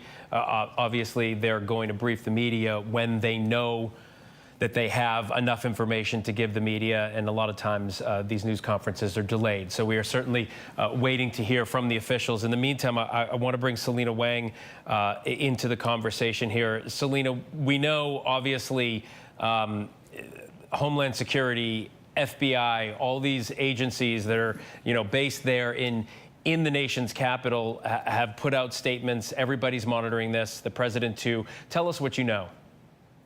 Yeah, that's exactly right. President Trump had put out a statement saying that he's been fully briefed. He's continuing to monitor the situation and will provide more details to the public as they arise. He's also thanking the incredible work being done by first responders. Now, we've also gotten a statement from the Virginia governor, Glenn Youngkin, as we talk about this massive response, Phil. Glenn Youngkin is saying that the first responders from across Northern Virginia, from Washington, D.C. and Maryland, mobilized quickly to help with the search and rescue efforts. And as we talk about what we're hearing from these cabinet members, it's important to remember as well is that many of them have just started their roles, that they are newly sworn in. For instance, this is the first full day on the job for Transportation Secretary Sean Duffy. Now, he posted about an hour ago that he was at FAA headquarters and monitoring the situation. He's also said that he's directed the FAA and Department of Transportation to offer full support to the NTSB. Now, Department of Homeland Security Secretary Kristi Noem, she's also new to the job. She said she's been briefed, actively monitoring the situation. And in a statement, she said they're deploying every available U.S. Coast Guard resource for search and rescue efforts in this horrific incident at DCA. You've mentioned this on the show earlier, but per the FAA, the airport will be closed until at least Friday at 5 a.m. So that is a big deal. And again, many of these cabinet members, are just one day or days into this job. All right, Selena, thank you. Steve, as I bring you back in, I want to read this statement to our viewers. They are looking obviously at the search and rescue operation on the Potomac just outside of DCA, the Reagan National Airport. I have a statement from the airport, and it says, around 9 p.m. Wednesday evening, emergency personnel at Reagan National Airport initiated their response to a crash between a passenger aircraft identified by the FAA as American Eagle Flight 5342 and a Sikorsky helicopter. Mutual aid from neighboring agencies were called to assist. Takeoff and landings at the airport were halted for the remainder of the evening. We will continue to post information as it becomes available. They say for the remainder of the evening. We've also been told that the airport will be shut down until 5 a.m. Friday. That's what they're anticipating. Steve, a statement like that from the airport is pretty simple. It just gave us the facts. It didn't give us anything else. And it's really all the airport can do at this moment, right? I mean, we're looking at the other box here just below me on the screen, and that's where the news conference is going to happen. You see all the media have their microphones ready at that stand. We're just waiting for the officials to come and brief us. Sorry, say that name one more time, Lily. Lulu, okay, the mayor of Wichita is on the line. Mayor, first of all, my condolences. This is horrific. There are going to be people on that plane from your community. It left from the airport there in Wichita. We understand from the airport director that these direct flights to D.C. just began about a year ago this month. So obviously our condolences for what has happened tonight. Tell me what you know. Well, this is truly tragic, and our entire community right now is praying, hoping for better news. But as a community, the entire city of Wichita, the city council members and the staff all throughout the city of Wichita are hoping that we have better news to come out of this. But all that we know right now is the information that American Airlines shared with me. And that is also public. The number of individuals, 60 passengers and 4 crew members, is the confirmed information. As for the individuals who were on board, we do not have any further information, and we are still waiting for that. We're waiting for that information as well, Mayor. I'm wondering what you are going to do there in your community. What services are going to be available? We heard the airport director say earlier on tonight that there will be a chaplain at the airport. Obviously, families are gathering there. What kind of resources are you giving to the airport, and what do you have available to you there in Wichita? So we have really great leadership here at the airport, and Director Romo has gathered all the individuals that need to be together for the incident management to really communicate with family and friends who want more information. There is that space for them to be here, but we really are encouraging people to contact American Airlines as they have that line where they can get the most current information. As far as the staff here at the airport, everyone, again, is all hands on deck. There was actually a flight that just landed here in Wichita as they were diverted. And so we are working on trying to get those individuals into some hotels in the area before they head on their next flight tomorrow. The third thing that we're working on is we're trying to gather the confirmed information and have a news conference in the morning. But prior to that, we also want to have a community-wide prayer. I know that the best thing that people can do at this moment right now, as a Wichitan, as a Kansan, or as an American, is to pray for all the families and individuals involved, from the first responders all the way to the individuals who were on those flights. And Mayor, Director Romo said earlier on tonight that, as I mentioned, these flights, these direct flights from Wichita to D.C. began a year ago. How big a deal was that for the community to get a direct flight to the nation's capital? It was actually the very first day that I became mayor that this flight was available, and something our community was very excited about. Having a direct flight from Wichita, Kansas to Washington, D.C., our nation's capital, was something that we've been working forward and looking forward to, thanks to Senator Moran, and knowing that this was an opportunity for Wichitans and Kansans to have this flight was something that we've been really advocating people to fly. And so this is truly devastating, something we never expected. But we just celebrated 1 year of that direct flight. Mayor Lily Wu from Wichita, Kansas, we do appreciate you taking the time during this horrific tragedy to call in and talk to us. Our best to your entire community, and no doubt the days you have ahead. Mayor Wu, thank you. I want to go back down to the ground. What you're looking at are aerials of the Potomac right now, of the search and rescue. You see some of the boats out there on the Potomac, and obviously the massive response, EMTs, first responders lining the banks of the river right outside of the runway. But I want to go to Alex Perche, who has sort of a ground level view of what's happening. Alex, we can see those search and rescue lights on the Potomac flashing from above, the helicopters above. What more do you know about what's happening down there right now? I mean, it is a frantic search right now, Phil. You see that sea of red.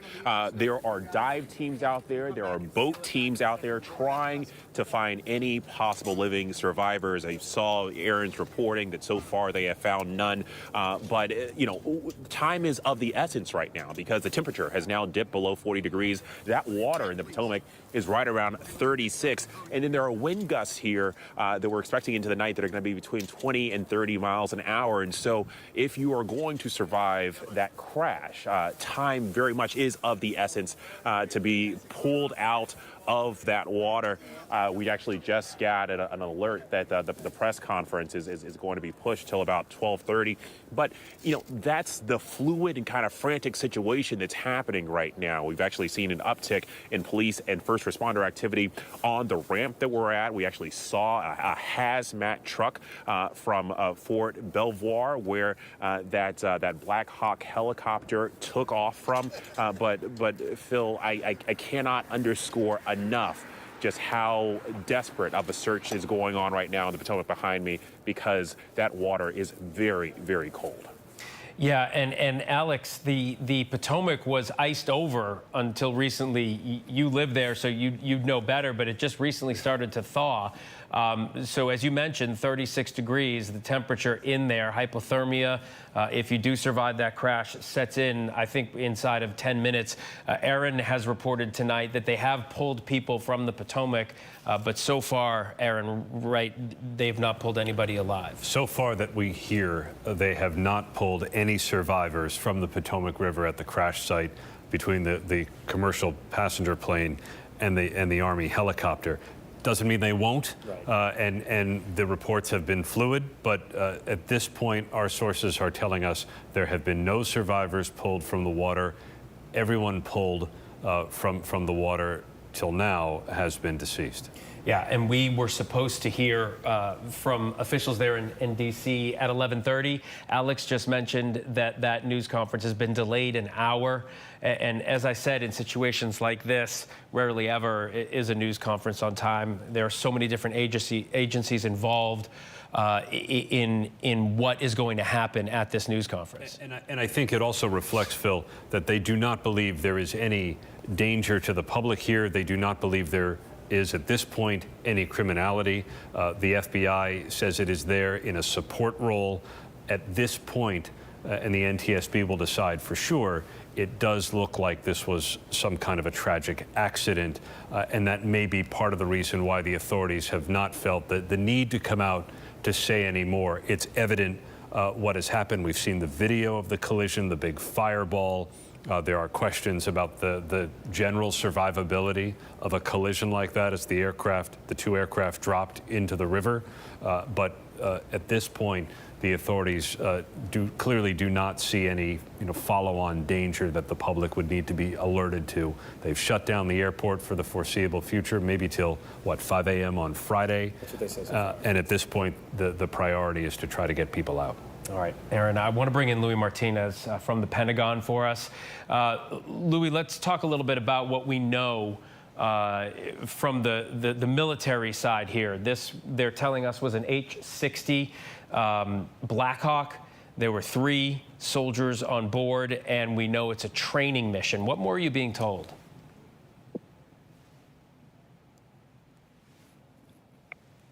Louis, can you hear me? Okay.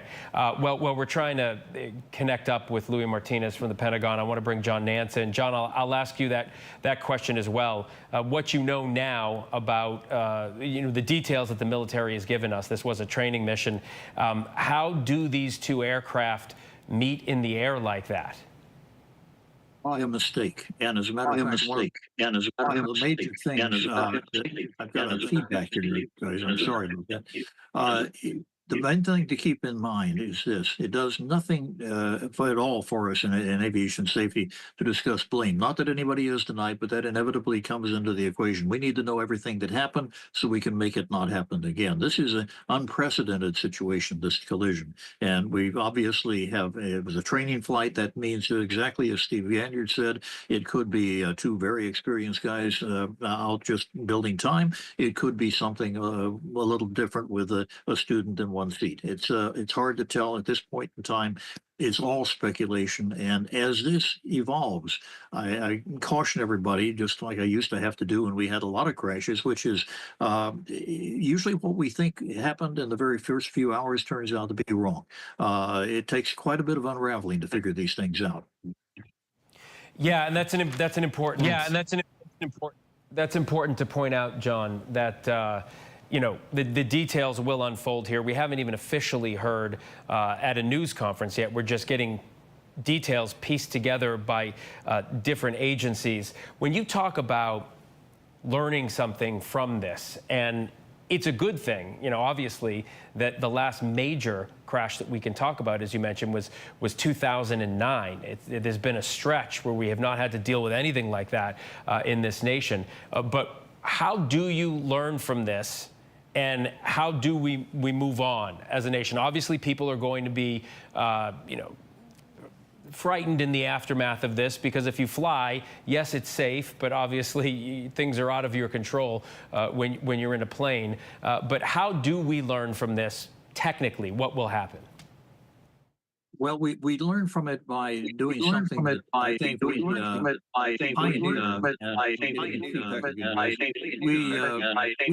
to take the NTSB and nurture that organization, because they find out in great detail what happened, so we can attack each and every one of the links in a causal chain.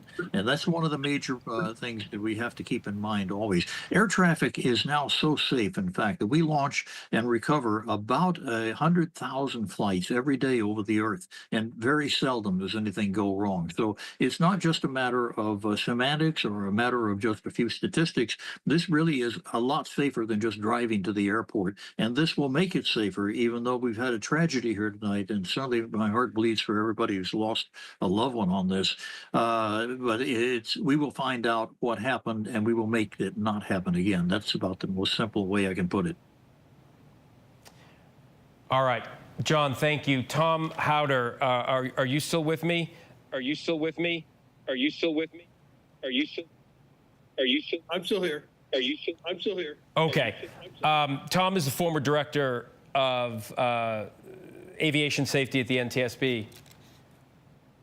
Okay, Tom, I'm sorry. We're gonna head to Sam Sweeney. Sam, I know you've been following this, and you follow aviation for us. What more can you tell us about what's happening now? We are slowly starting to piece together what we know. We know about this regional aircraft that was coming in. We know that it hit a military helicopter. What are you being told by officials there on the ground? Well, Phil, what we're learning right now is that these dive teams have been working all night. This water is frigid. It's in the 30s. You can't, hypothermia sets in quickly. And most of the major hospitals in this area have not reported receiving any patients from this incident. Of course, this is not the news that we wanted to hear, but Virginia Hospital Center, MedStar, which is one of the major hospitals here in the D.C. area, and Fairfax County, all saying they have not received any patients yet. And Sam, I'm looking at this statement from American Airlines CEO.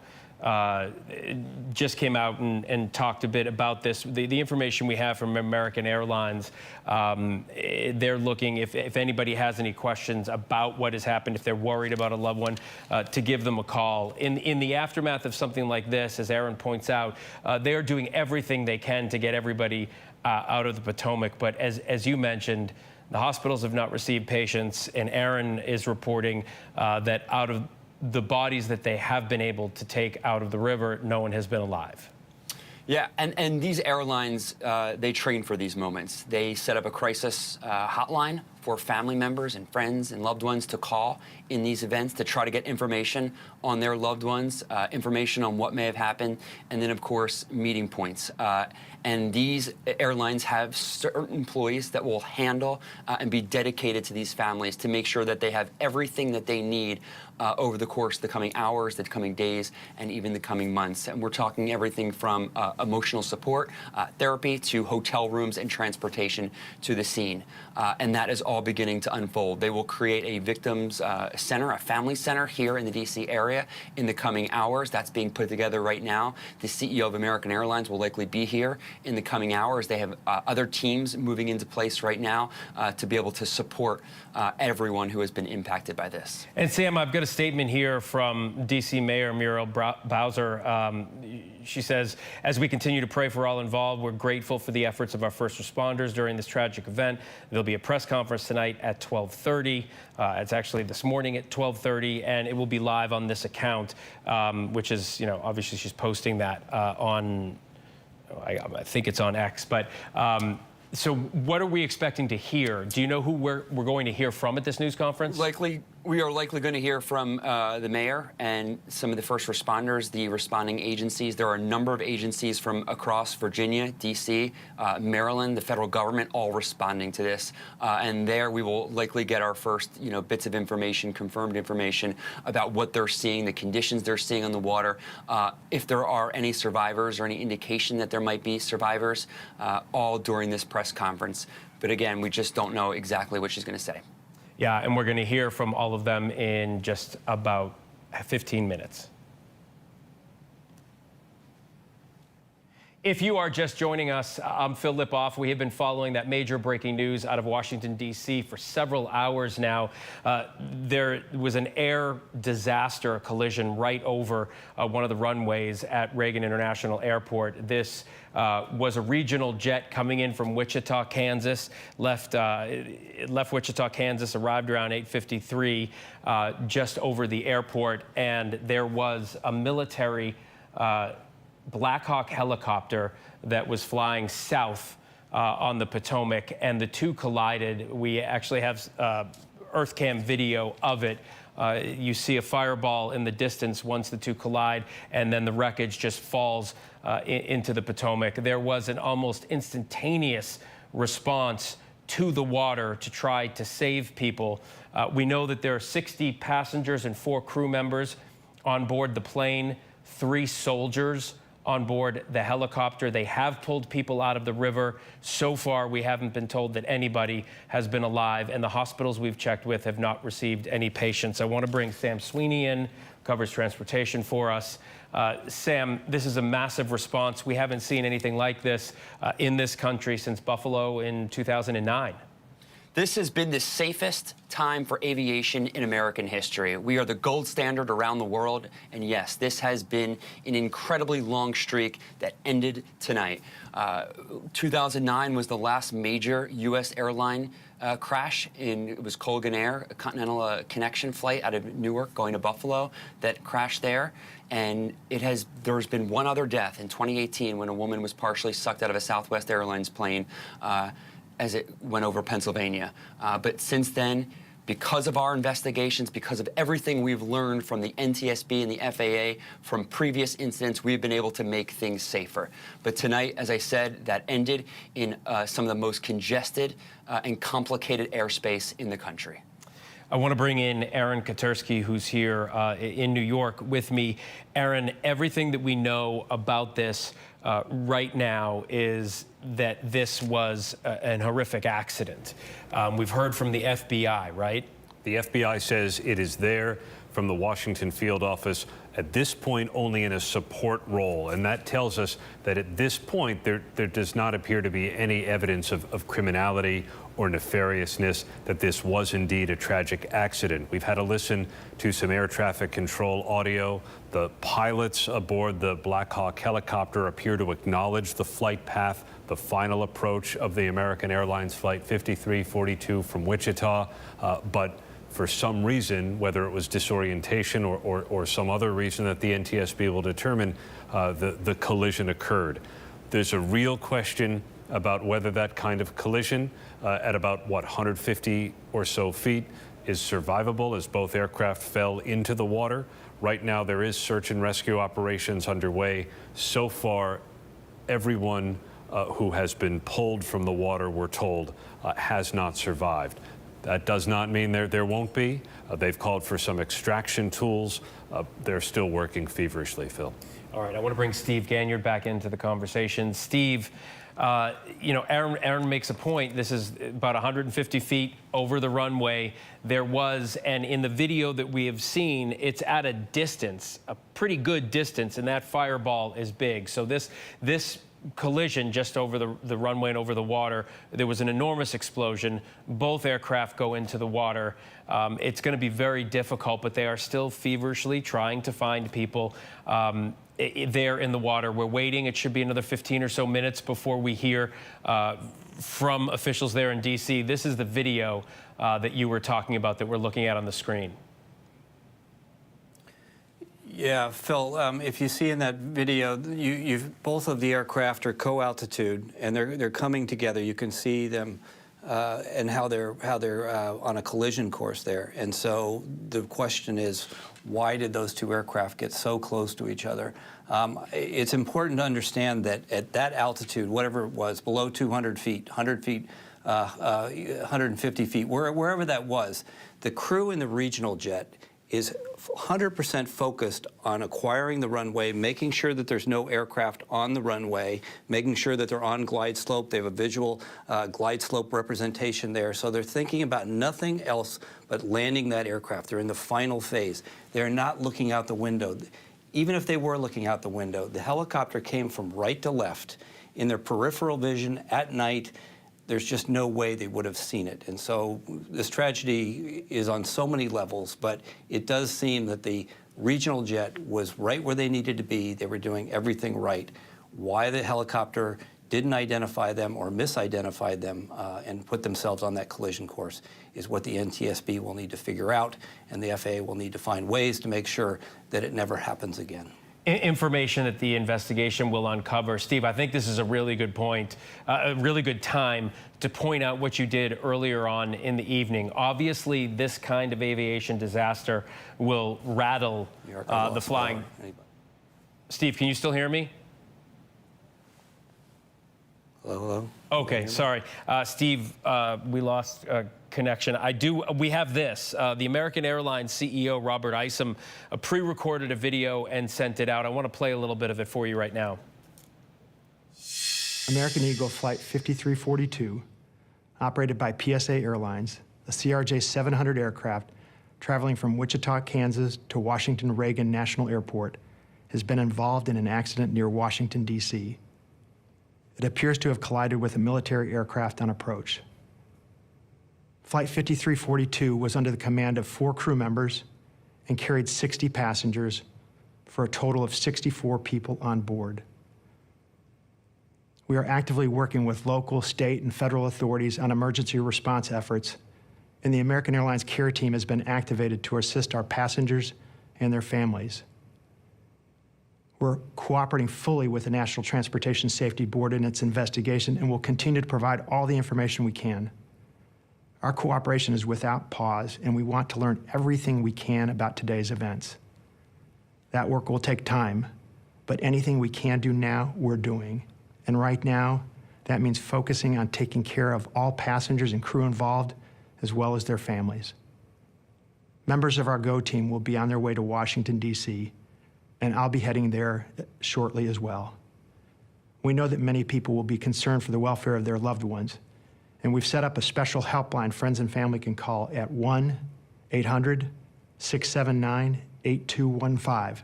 That's 1-800-679-8215. If you believe you've had friends or family on board American Eagle Flight 5342. So that was a very somber American CEO, Robert Isom, who says their cooperation is, in his words, without pause. They have sent a GO team, and they are cooperating with the NTSB. I want to bring back in Tom Howder, who's former director of aviation safety at the NTSB. Tom, when you hear a statement like that, obviously the CEO is shaken for a number of reasons. What role does an airline play in the investigation that comes after a disaster like this? The major role is providing. The major role is providing. The major role is providing data, providing information. All right, Tom, I'm sorry. We're having some trouble with your audio as well. I'm going to bring Aaron Katersky in because I know your audio is good sitting here next to me. Aaron, you just listened to 90 seconds of Robert Isom, who is the American Airlines CEO. It seems to me, as Sam Sweeney pointed out, we're in one of the safest periods that we've had in a long time. The last major disaster like this, Buffalo in 2009, we're not, at least over that stretch, we're not used to covering things like this. Americans, the flying public, not used to dealing with something like this. The CEO shaken for a number of reasons, on a human level, on a corporate level, whatever it is. He's going to be looking to help the people who are worried about the folks on that plane. But as I just asked the question, we unfortunately weren't able to get an answer from Tom. But talk a little bit about what happens now with American Airlines and what the CEO said about how they are going to be cooperating. Well, they're going to have to cooperate and open up their operations to the NTSB. There is a pilots union, but undoubtedly the NTSB will be looking to talk to the pilots if they survived. If they did not, then any audio that can be recovered, black box information, that's going to be key. How were the pilots trained? How did they seem on their as they boarded the aircraft? Were there any eyewitnesses to them? I mean, all of these questions, although it appears, as Steve Ganyard mentioned, that the plane was doing everything right on its final approach into DCA. But the NTSB is going to take its time. These investigations take about a year to understand not only what happened, but why it happened, in the hope that it doesn't happen again. The more immediate concern, of course, is what's happening in the Potomac right now, and that is a search and rescue and what's been a recovery operation as the authorities have pulled bodies from the water. Yeah, and you say a recovery operation because no one they have pulled from the water has survived that we know of. We've been checking with the area hospitals, and at least 3 of them, to the best of my knowledge, have told us that they have not received any patients, and that's one of those haunting pieces of information that you get in a situation like this. But they're not going to give up hope just yet. It's still far too early. They are hoping that they can still find survivors and rescue people. That's how they're framing this right now, and undoubtedly that's what we'll hear moments from now from the mayor of Washington and other first responders. They've brought in mutual aid from Maryland and Virginia, and I think you will hear that they will work all night long and through well into Thursday before they give up hope. And Sam, we were told that this was going to happen at 11:30, pushed to 12:30, completely understandable. It's happening now in just a few minutes. The mayor of D.C. has told us. Who do you expect to hear from there, and what kind of details are you expecting us to get outside of what we have so far? Well, Phil, there's so many agencies working this scene and this investigation, NTSB, FAA, and then, of course, local fire from D.C., Maryland, Virginia. They'll likely have a spokesperson from there who will give us an update on the latest on the investigation, the mayor on the response. We now know that the CEO of American Airlines is heading here with a team. So this is going to be a joint operation, and it'll likely be an entire team to give us everything that they know so far with the rescue and recovery. Louis Martinez is at the Pentagon for us. And Louis, I want to ask you about this. The military has told us that this was a training mission. As Steve Ganyard pointed out, we don't know what that means. Really experienced pilots will train at night to get hours on flying at night up and down the Potomac and in that crowded airspace, or it could have been someone who was more novice. We don't know what that is unless you have been told by anyone there what it was. What more do you know from the military? Well, Phil, we don't know exactly what kind of training mission this was, but to Steve's point, that is exactly right. You're either going to build up your flight hours or you're going to try to build up your capability, your skills. And flying at night is a skill that is high end. And so this is something that military pilots do all the time. And I think tonight's incident just kind of highlights, when we hear the word training, we think that it's going to have safe parameters and everything. But really, they are just as risky as operations in combat zones. And if anything, I think anything you're going to find is that training missions in the United States, you're going to find a high level number of accidents. And that is typical for the U.S. Army and for the U.S. military for a whole, because they're trying to build up their skills. They're trying to maintain what they need, the readiness levels that they need to be in combat. Now, Phil, one of the things that we have been told is that this particular helicopter belonged to a unit called Bravo Company from the 12th Aviation Battalion. We know that they were flying out of Fort Belvoir, but specifically at an airfield called Davison Army Airfield. That is a landing strip for a large aircraft as well as a takeoff point for helicopters. Now, we've been reporting from earlier tonight that there were no senior Army officials aboard, and we talked about the proximity to the Pentagon and the fact that this aircraft was an Army Black Hawk. When we look at the unit, it all makes sense why officials were saying that. The 12th Army Battalion specifically is tasked with flying VIP officials from the Army. Actually, they fly 2 kinds of aircraft. It's the dull gray Black Hawks that we're used to seeing in tactical situations. They also have another kind of Black Hawk, another kind of aircraft called a Gold Top. And this is more of a more formal-looking helicopter. It has gold top, as the name implies, as well as the words U.S. Army on the sides. It's a fancier-looking helicopter, and that is typically what is used by VIPs at the Pentagon, most specifically from the Army, to travel from point to point. So now I think it makes more sense why we were hearing from officials that, as far as they could understand, there was no senior VIPs from the Army. But now, unfortunately, as we know, there were 3 Army soldiers aboard, which would have been the crew, the pilot, the co-pilot, and the crew chief. Louis Martinez, our Pentagon reporter. Louis, thank you for that. I want to bring back in John Nance. John, we're waiting any minute now. We are going to hear from presumably a number of agencies at this news conference. What are you going to be looking to hear? What details do you need? Well, at this point, most everything that they are going to be saying, we've already had some exposure to. But when it comes from them, NTSB especially, or any other officials, we can bank on it to a greater extent. And these early hours, we don't have a lot of hard information other than the fact that the 2 aircraft obviously came together and obviously are down. And again, I want to caution, and I think it's always important, but especially because it's been a long time since we've had a tragedy anywhere like this in the U.S.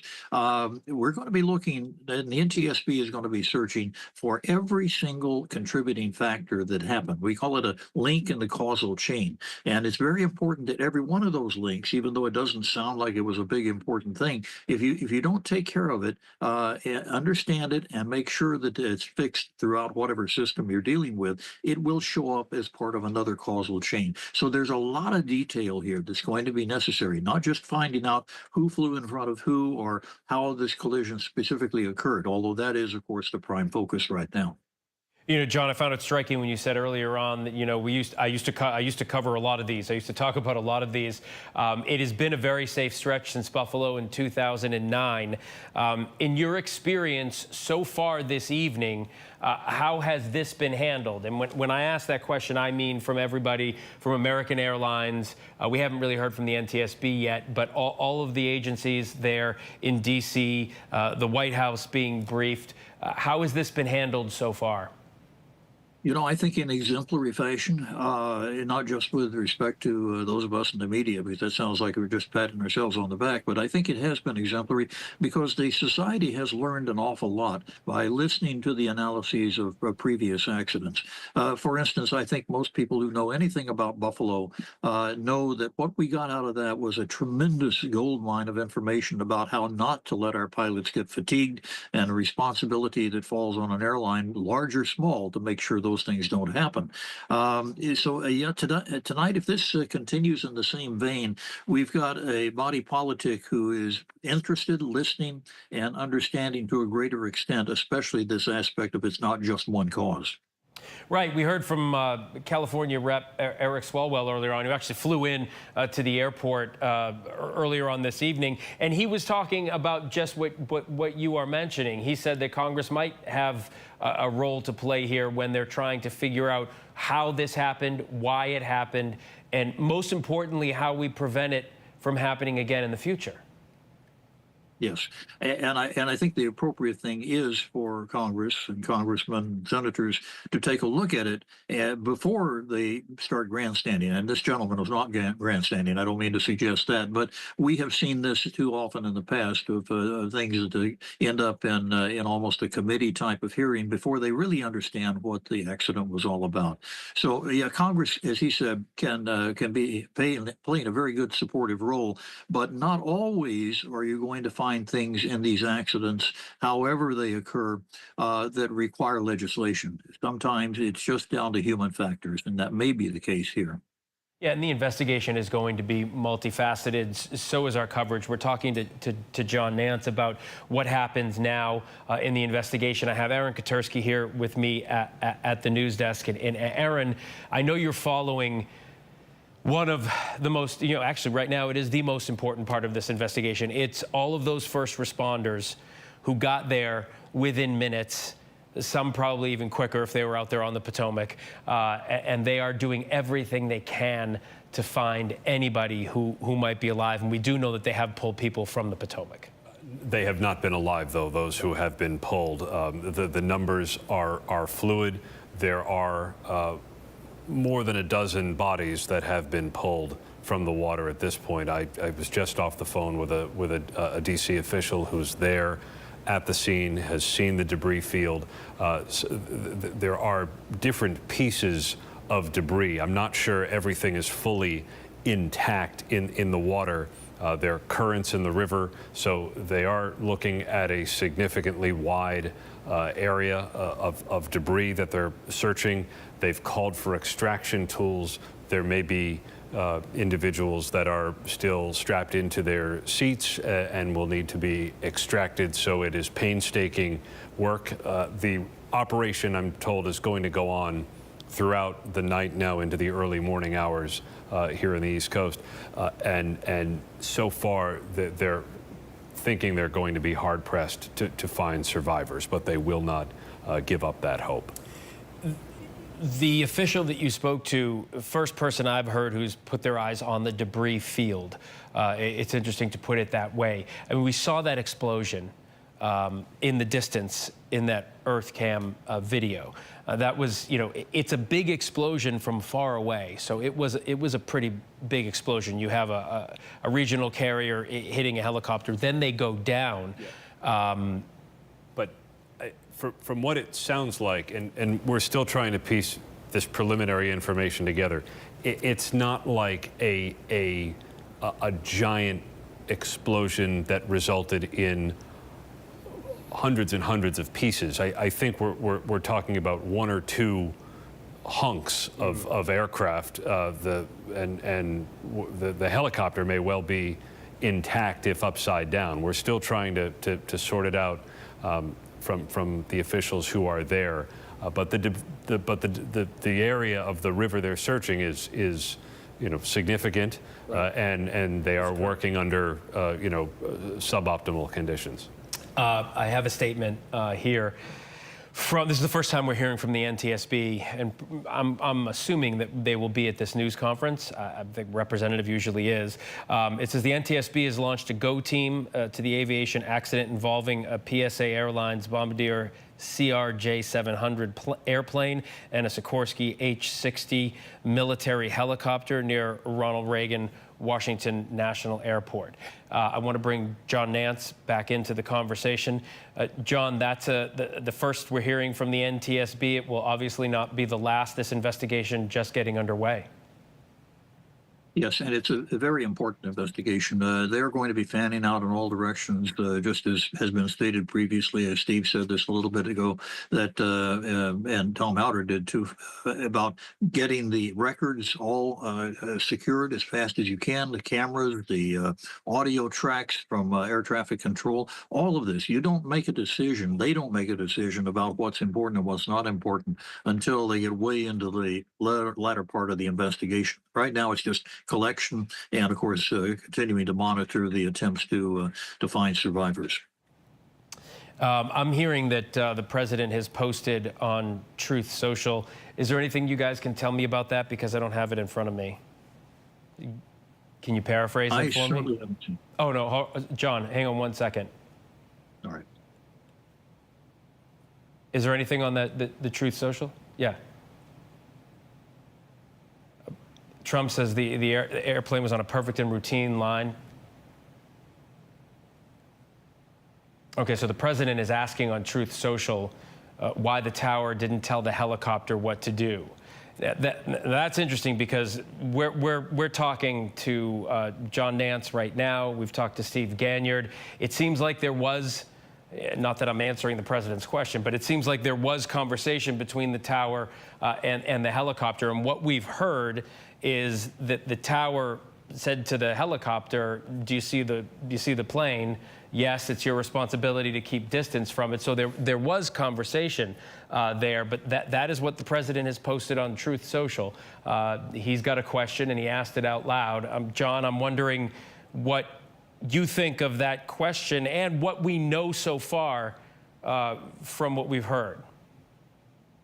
Well, I think that question is very similar to that you would get out of folks who really don't know a lot about aviation, and you wonder why this directive wasn't given or that directive wasn't given. It's far more complex than that, obviously, and it's just opening the door, saying what happened. And I think one of the things that we need to understand is that you've got human factors involved here, and that's a phrase that we use. It's kind of a buzzword, but it means all the things that human beings can do to make mistakes.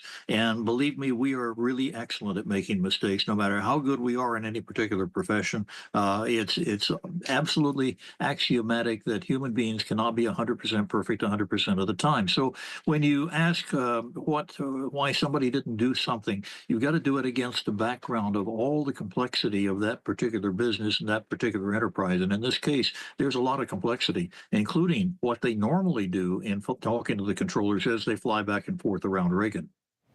I want to bring Louis Martinez back into the conversation, a reporter at the Pentagon. And Louis, you know so much about how the military travels up and down that corridor. I'm wondering, there are viewers who are going to be watching thinking that the military doesn't have to adhere to the same patterns that civilian aircraft do, because they're the military, they can fly around. But tell us what the deal is. There's a Black Hawk helicopter up there. People have to know it's there. They have to be in communication with the tower. Presumably they were.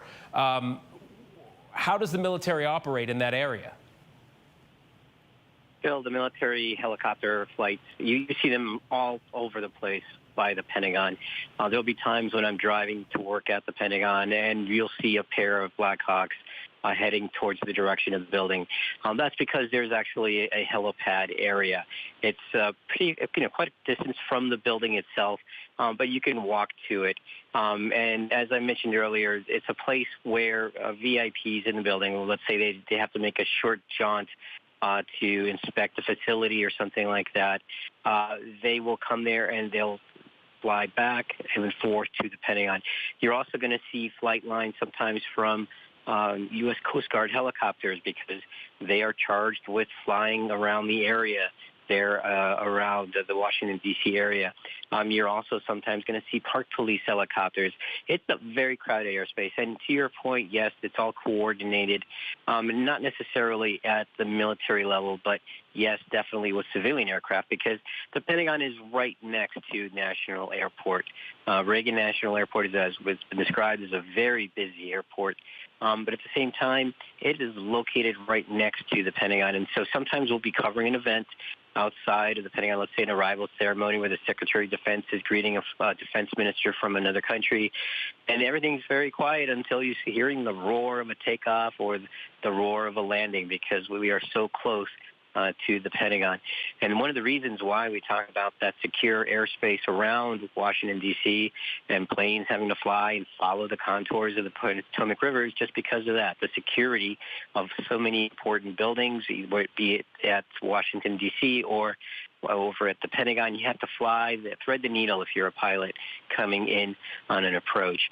But military pilots, helicopter pilots specifically, when they fly around the Pentagon, definitely they have to maintain the contact with local the towers, because it is a crowded airspace. It's not just military. Obviously, as I've just described, it's very crowded with civilian aircraft all the time. We're getting word from the NTSB that their investigators are arriving on scene tonight, and they will continue to brief us with information as they get it. I want to bring Tom Howder back into the conversation, former Director of Aviation Safety at the NTSB. Tom, you want to weigh in on this? Well, there are military flight paths, helicopter routes around National Airport. They're marked, they're well known. The military guys know where they are. Yes, there is a lot of helicopter traffic in the area. There's helicopters coming from Andrews Air Force Base, from Davidson Army Airfield, from different places. But they do have planned routes to get in and out of the area. The question now is, which route was this helicopter on? What were the communications with this helicopter? And also, having lived in D.C. and flown in this environment, at night, there's a lot of lights out there. And so we get into the human factors of the helicopter said, yes, I saw the airplane. Well, did he really see that one, or he did see another light out there that he misidentified? And so the NTSB is going to have to do visibility studies from both aircraft. What could they see? Certainly, as John mentions, the RJ on approach is focusing on the runway. He's focusing on the approach. But could he have seen this? Where was the helicopter positioned? This is going to take time. It's going to take time to go through all the data and take a look at it. But I don't want people to think that these helicopters are just out there randomly running around. They do have very specific routes to fly. They are in communication with air traffic. And the question happens here, what happened? Where did communications fail? Where did visibility fail? This is sort of a see and avoid environment. And how didn't that work in this situation? And it'll take a while to piece together. And I know the NTSB will do it, but it will take time. It's not going to be solved overnight.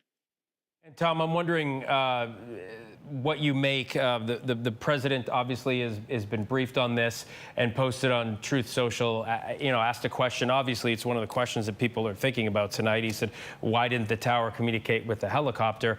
We believe that there was communication between the tower and the helicopter.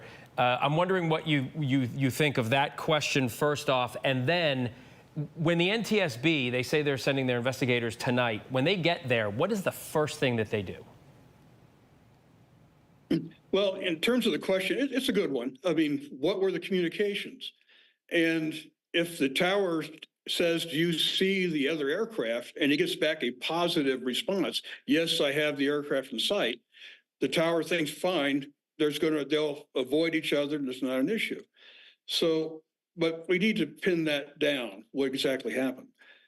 The NTSB tonight, they'll have structures people on scene to start taking a look at the wreckage. They'll have survival factors people on scene to take a look at, gather information about victims and seeding and everything else. They'll be sending people to the operator, American, to look at all the records. So a lot will happen, but the NTSB will show up on scene mainly to, okay, the NTSB's here, we're in control of the situation, we're gathering information, and everything flows to the NTSB, which includes even from the military side. So they'll be very busy basically establishing their teams, putting everything together. And part of it's just getting to the accident site and how are we going to recover this wreckage, and in a systematic fashion. Once the search and recovery is over, then the NTSB will go into action to start pulling all the pieces out of the water and document them each time. Tom, thank you. I want to go back to Alex Brochet. And just for our viewers who have been with us for a while now, you've been watching Alex there give us a ground view of what's going on. He now joins us from the phone because he's moved over to where that news conference is going to happen. You see it there on your screen.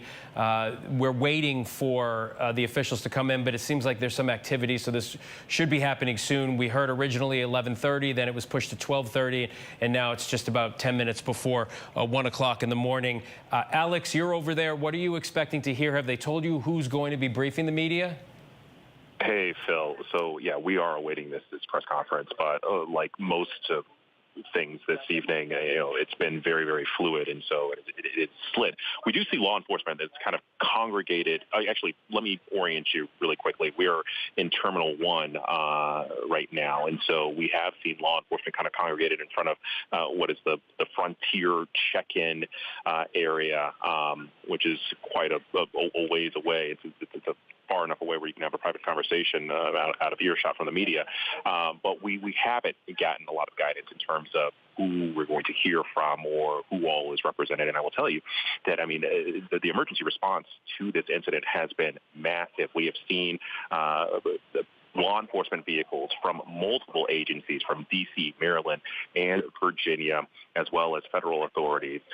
Same thing with the first responder fire response. We saw those search boats and dive teams and dozens and dozens and dozens of fire trucks responding to this incident. Obviously, it required a massive response. But look, as the search outside continues for any possible survivors. I mean, time is really of the essence. You mentioned that this crash happened just before 9 p.m. tonight. Well, Phil, the temperature outside right now, it's below 40 degrees. That water is about 36 degrees. So the window for hope is it's closing relatively quickly, and I think that is why you're seeing just such a frantic pace here right now. And Alex, before you moved over to where you're in Terminal 1, before you moved over there, I'm wondering, how much activity are you seeing actually out on the water? I've been watching these pictures for the better part of a few hours now, and it doesn't seem like there's a ton of activity actually out on the water. It looks like a lot of those emergency vehicles are on the side. I don't want to make anything out of that, but I'm just wondering what you've been seeing in terms of activity on the water. Sure. Well, so from our vantage point, you could kind of see activity in the water. I will say also, like where that staging area was, that was on the north side, on the opposite side of where the last couple of live shots we've had were.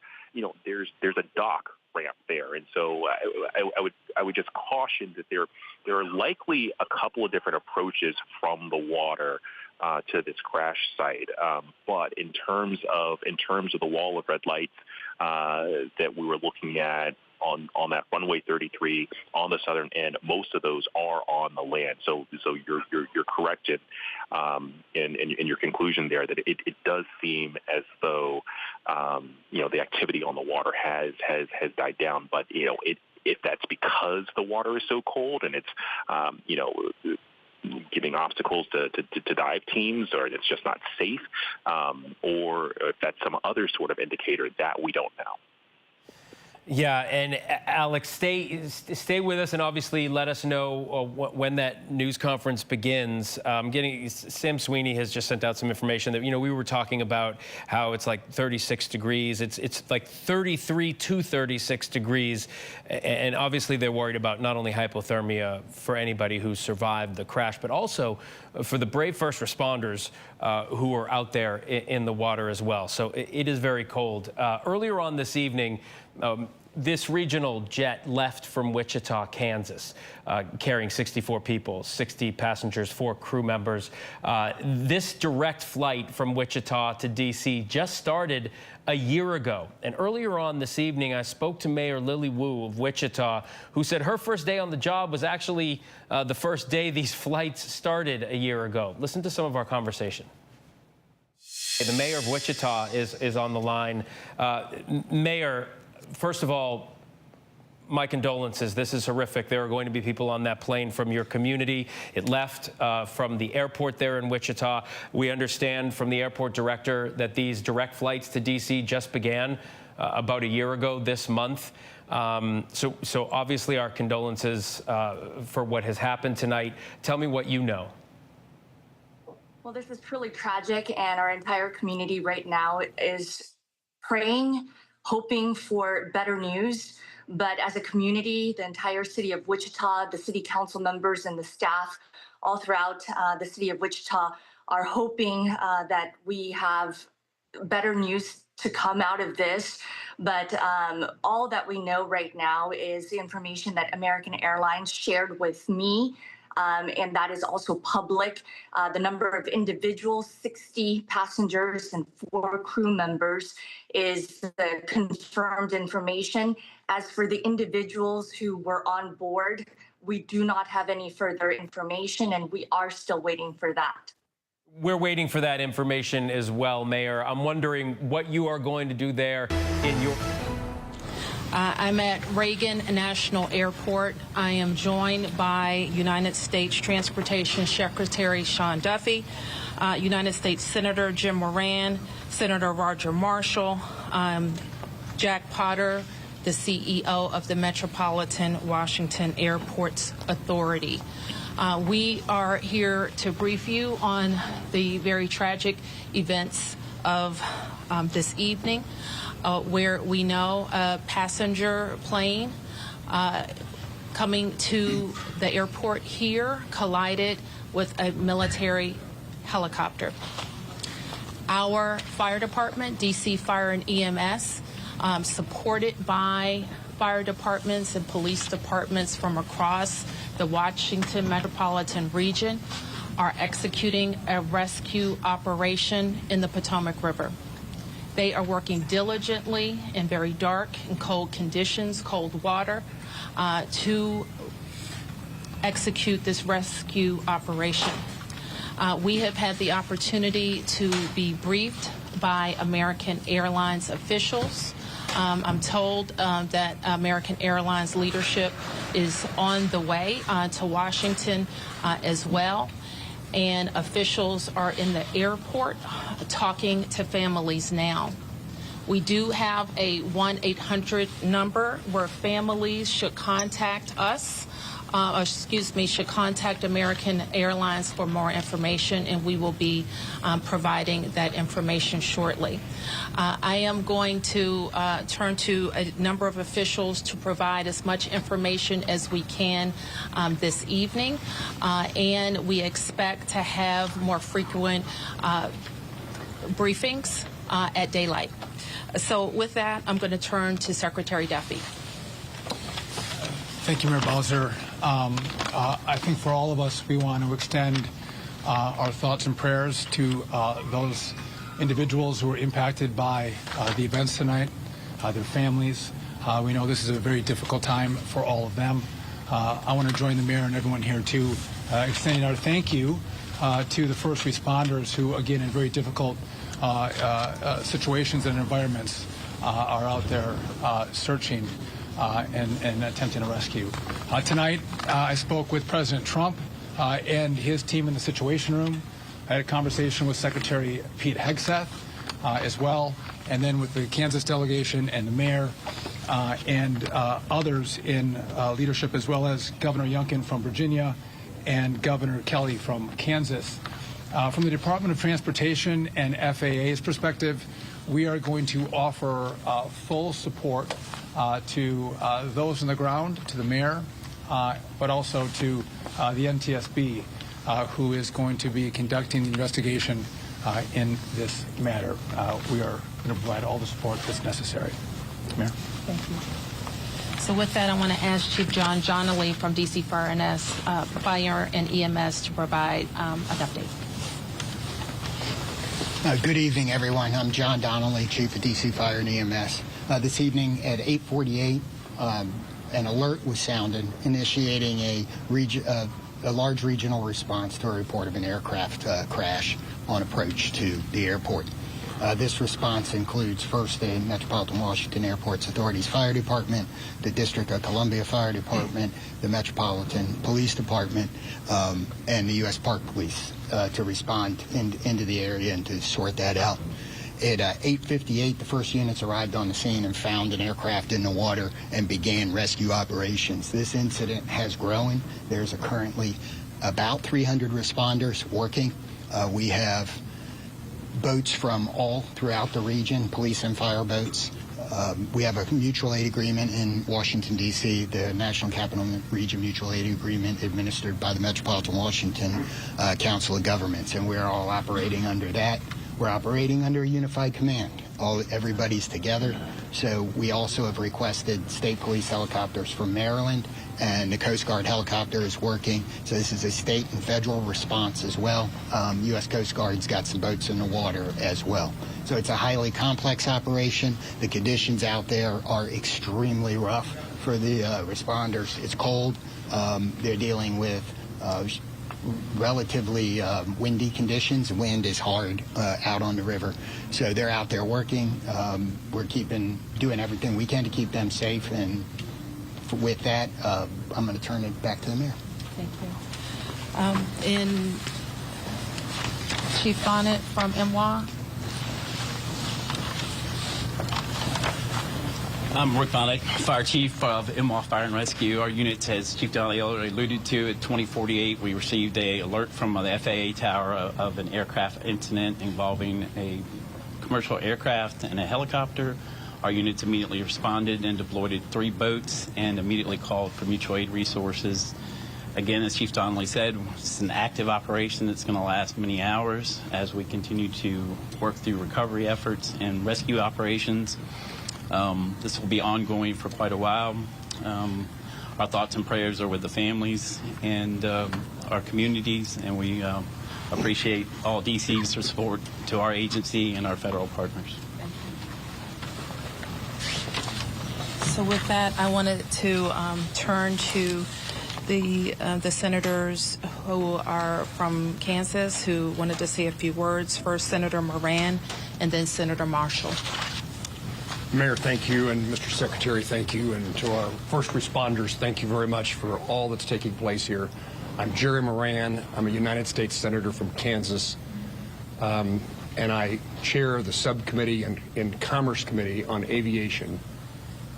So we have really a serious and sad circumstance that we want to be here to be helpful, and we're praying that our responders are safe and the folks who are on that flight are recovered. The circumstance I would describe is that I know that flight. I've flown it many times myself.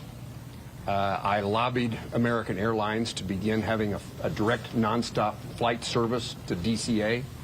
That flight has been in existence about a year. And it is certainly true that in Kansas and in Wichita in particular, we're going to know people who are on this flight, know their family members, know somebody. So this is a very personal circumstance as well as an official response. And again, we will do everything we can to make certain that we're supportive of the rescue efforts, and we'll do everything we can to make certain that our subcommittee and Congress is engaged in what needs to take place following the outcome of this evening and this month's kind of investigation. I've talked to NTSB, I've talked to the White House, I've talked to the Department of Defense, and I've talked to the CEO of American Airlines, and there is all of us pulling together for the best outcome possible. I'm honored to be here with my colleague, Senator Marshall, as we try to make certain that we care for those certainly back in Kansas that were on that flight. But it's a reminder that there are people here in Washington, D.C., in this region, in Virginia and Maryland, and many places else that fly to and from Kansas. And so we're rooting and supporting all those, regardless of where you're from. And Mayor, I appreciate the gathering here for us to try to provide information to those in Kansas and across your city. Thank you. Yeah. Thank you. Well, thank you, Senator Moran and Mayor, Secretary. You know, when one person dies, it's a tragedy, but when many, many, many people die, it's an unbearable sorrow. It's a heartbreak beyond measure. And I know Senator Moran and I are here just to say we care. We wish that there was more we could do, but unfortunately there doesn't seem much at this time. I want the folks to back home to just know that we care, that we love them, and that this is a time when we'll have to join arms together and help each other out. We've been through things like this before, through tornadoes and floods and things, but it's really hard when you lose, you know, probably over 60 Kansans simultaneously. And I don't want to forget the pilots and the flight attendants, you know, are doing, you know, do their job, and the military personnel we lost. You know, all those lives are so valuable, and it is such a tragedy that we lost them. You know, I think often in times like this, I try to find a scripture that, you know, is apropos, and this is from the book of Psalms. It says, "The Lord is close to the brokenhearted and saves those who are crushed in spirit." Certainly we're crushed in spirit tonight. We mourn with the families who lost loved ones, and we truly are joining them in prayer and wrapping our arms around them in love and compassion. Thanks for everybody for coming out tonight, and thank you for your thoughts and your prayers. So certainly I speak for the people of Washington, 700,000 of us who are extremely sorry for the families who are experiencing loss tonight.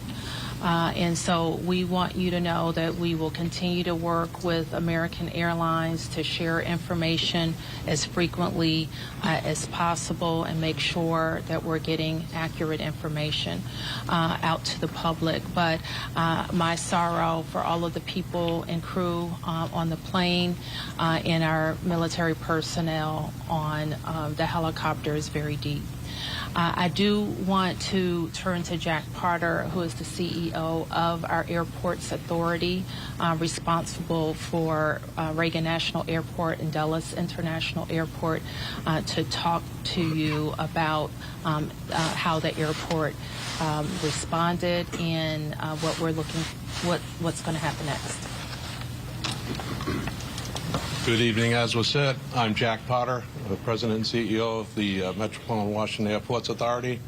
Thank you all for being here tonight and under these very, very grim circumstances. First of all, I want to let you know that we're providing support to all the families who are involved. American Airlines has established a phone number for them to reach out. It's been published, but let me repeat it. It's 1-800-679-8215. So families of folks that were on the plane are asked to contact them. We did have folks who were at the airport to pick up loved ones, and so American has set up a center in their in their lounge at the north end of the airport, and we've directed the families there, and there are folks there counselors there to work with the families. We did have aircraft that were in the air. They were diverted to Dulles Airport, some 19 aircraft. We had personnel, United and others had personnel. We want to thank WMATA for extending their hours on the Metro to make sure that those folks were accommodated. Right now, as was said earlier by the chief, we're in a rescue mode. We will continue in that rescue mode. I want to thank all of the mutual aid responders, all the counties, the district, folks from Maryland and Virginia. Everybody's on site doing the best they can, and numerous boats out in the water right now. NTSB is on site. I want to thank all of the folks behind me, the secretary, the mayor, the two senators for all of their support, and we're going to continue to work through the night. I do want to make an announcement. People are, concerned about what's going to happen in the morning. Reagan National Airport will be closed until 11 o'clock. That's when the first flights will take off. But we're going to continue to do our best and work through this situation over the course of the night, and we hope to have more news as it develops. But for right now, it's a very difficult situation out there with the cold. It's very dark, but there are numerous boats out there. There are dive teams out there. So, again, we'll continue to work the situation, and I'll turn it back to the mayor. Thank you very much. Thanks for that update. And you've heard that in the National Capital Region, the district, of course, is Washington, D.C. is at the center, but we are a close region. We have heard from the governors of Maryland and Virginia, the mayor of the city of Baltimore, all who have sent us personnel to help in the rescue operations. Last thing I'll note is just to our local viewership, and just please let our first responders do their work. Try to let our vehicles get to scenes and through scenes. We don't want anybody else to get hurt because of moving vehicles, okay? So we will be able to take a few questions. There's not a lot that we can say. We won't be able to say anything about an investigation. As you know, once fire and EMS completes the rescue operation, then the investigation goes over to the National Transportation Safety Board. And I'm sure the Safety Board, NTSB, will provide information about when they will be briefing about an investigation. So we'll take a few. Yes? Can you confirm that both aircraft are in the water, and perhaps Chief Donnelly can explain what's involved in conducting an operation like this? Yes, both aircraft are in the water. The focus now is rescuing people, and that's what all of our personnel are focused on. And Chief, I think he's given a pretty good description, but if there's anything else you want to add, Chief? I would just say that the boats are out doing searches. We have divers on both aircraft, and they're searching the aircraft at this point. Right. Yes. Have any survivors been found, and how many bodies have been recovered?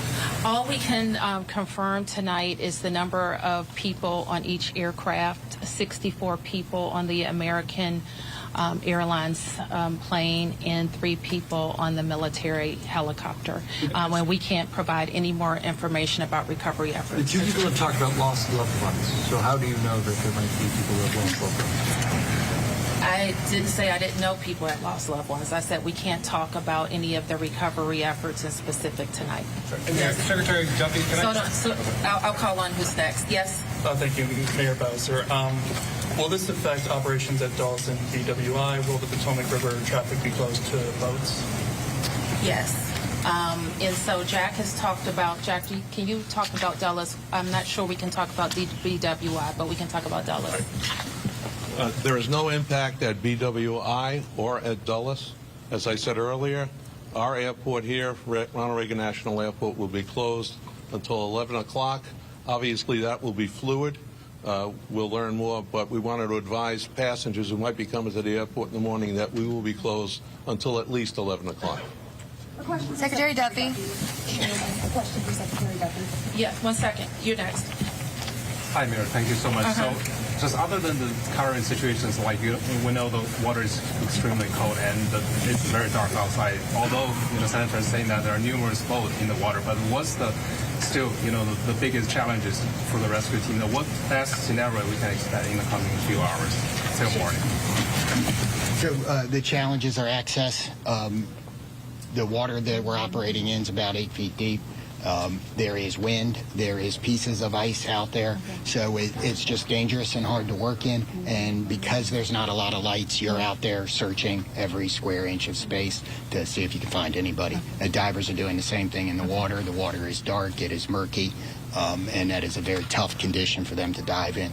The question about the river, we'll make that decision later. The Coast Guard's on scene, and I would expect that it's not a high use time in the river, and we should not expect to have commercial recreational traffic on the river tomorrow. Okay, 3 questions. 1, 2, 3. It's for Secretary Duffy. Have you been in touch with the air traffic controllers who were in the tower at the time of the crash? I have not. You have not.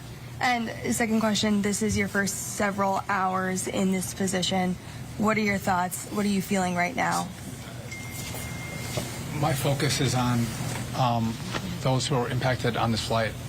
And again, I've been secretary for a little over a day, and the tragedy that we're going to deal with this recovery, I think is touching everyone's hearts, whether it's here in the greater D.C. area or in Kansas. And again, I think everyone here is thinking and praying for those who potentially have lost a loved one. And thank you. Okay, your question? Could any of you give us any sense about how an accident like this could have happened so close to the airport, right in the heart of DC? There have been reports that the DCA tower contacted the helicopter moments before the crash to ask if they had sight of the aircraft, that apparently the helicopter reported that it did have sight of an aircraft. Is it possible that it had the wrong aircraft in sight? Do you have any sense of what went wrong in those final moments? I know that the National Transportation Safety Board in its investigation will be able to search on all of those questions. We wouldn't be able to talk about that tonight. Yes. 2 points for Secretary Duffy. The first being, you were talking about how you were in the situation room with the president and Pete Hegseth both being there. Can you tell us more about the president's initial reactions to this, as well as Pete Hegseth, that this was a military helicopter? So I was not in the Situation Room. I did have a conversation with the Situation Room where the president was located, as well as with Secretary Hegseth. We were exchanging information.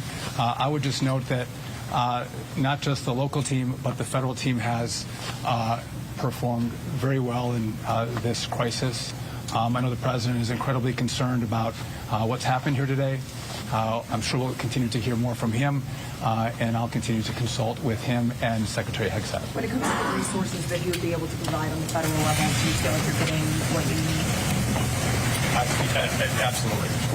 The President has committed to this team and to the NTSB through the DOT that we will provide all resources necessary as we go through this recovery, but also the support from FAA and DOT as the NTSB investigates. Mr. Secretary, do we know the condition of these aircraft? Are they whole? Are they split? Are they pieces? Again, I don't think we can comment on that. Our focus is on getting the passengers and crew out of the water. And just one more clarification, because earlier we got guidance that DCA was going to be shut down at least until Friday at 5 a.m. I just heard 11 a.m. tomorrow. Okay. Thank you. Okay. We can take a few more questions. A question here, and here. Mayor Bowser, can you just confirm, has anybody been transported to the hospital? Again, I can't say anything about the rescue operation right now. Who was next? Yes. Yeah, Chief Donnelly, can you speak a little bit more about the unified command who leads this phase of the rescue and recovery? At what point do you then change phases? And can you describe to us the scene as best you can when first responders first arrive? So I happened to be listening to the radio this evening when the call came out. I listened to the responders come in, and the initial response, they were very professional trying to locate this. This is, if you can imagine, the river is a large black spot at night with no lights on it except for a few buoy lights. So they were out there looking. The boats pretty quickly were able to locate one of the aircraft and get there. So that's what's going on right now. Everybody's working on that. We will reevaluate where we are with the rescue operation in the morning when we get a better sense of it, but we are still out there working, and we're going to continue that throughout the night. Do you have a sense that there are survivors? We don't know yet, but we're working. Is any part of the search happening over land? No. We're all in the water. Yes. Oh, you got a question. Somebody didn't get a question. Hold on. Yes. I just wanted to ask, do you have an estimate yet on how long the recovery efforts will take? So experiences like this we expect to continue our operations in the fire department for multiple days. And then I would expect the investigation goes longer than that. Okay, you didn't get a question, and you were next, I think. Okay, thank you, Mayor. Thank you, Mayor. My question is, do we have any plan to prevent future crash or future accident? Do we have any like to reform the airport control to calm those people who are flying in the next few days? And also, how long the rescue is going to last? Are we going to stop rescue after tomorrow 11 a.m.? It's like divers team, because they are still in the golden hours now. No. I mean, I think you just heard the chief said we're going to be out there as long as it takes. And we're obviously trying to get to people as soon as possible, but we are going to recover our fellow citizens. Yes. This is for the chief and Secretary Duffy. How do you balance the search and rescue operation with preserving the scene for the investigation that's now underway? So from the fire department's point of view, we are always going to put people first. But I don't think I think our operations, because we have a unified command, we are all working together, and the NTSB is in contact with us, and we will work together to make sure that if there's crucial evidence that it's preserved. And that's something we do every day with our police department on crime scenes and things. So life comes first, and everything else is after that. Okay, last question. Yeah. Secretary Duffy, I just want to ask, I know it's early, but are there any immediate actions the FAA should take to prevent helicopters and commercial airplanes from getting too close to one another? So obviously there'll be a review of what happened here tonight, and after the FAA studies what happened, we will take appropriate action if necessary to modify flight paths and permissions. The Do you have any more details about the helicopter mission with the Black Hawk and Mayor Bowser? Have you heard directly from President Trump? I spoke with the President's National Security Advisor, and I have not talked to the President yet, and I do not know what the mission was. So let me close by saying again, thank you to the members of the press to help us get information out to the families. The American Airlines number is 800-679-8215. 800-679-8215. And I expect the airport will likely provide additional information in the morning. Thank you.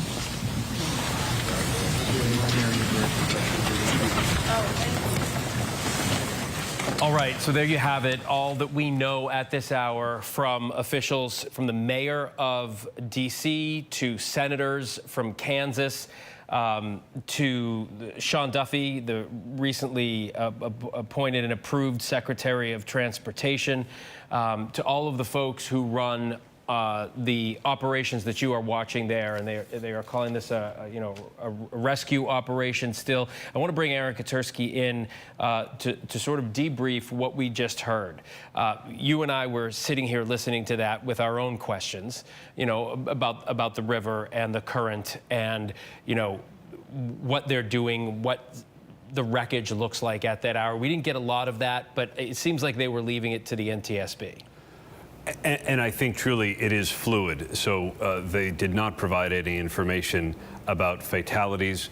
Here at ABC News, we can confirm there are multiple fatalities. So far, they have not pulled any survivors from the water. That doesn't mean they won't. You heard the fire chief from DC Fire and EMS talk about how feverishly they're working in what he called a highly complex rescue operation right now in the cold, in the wind. The conditions on the Potomac are certainly not helpful to this kind of an operation.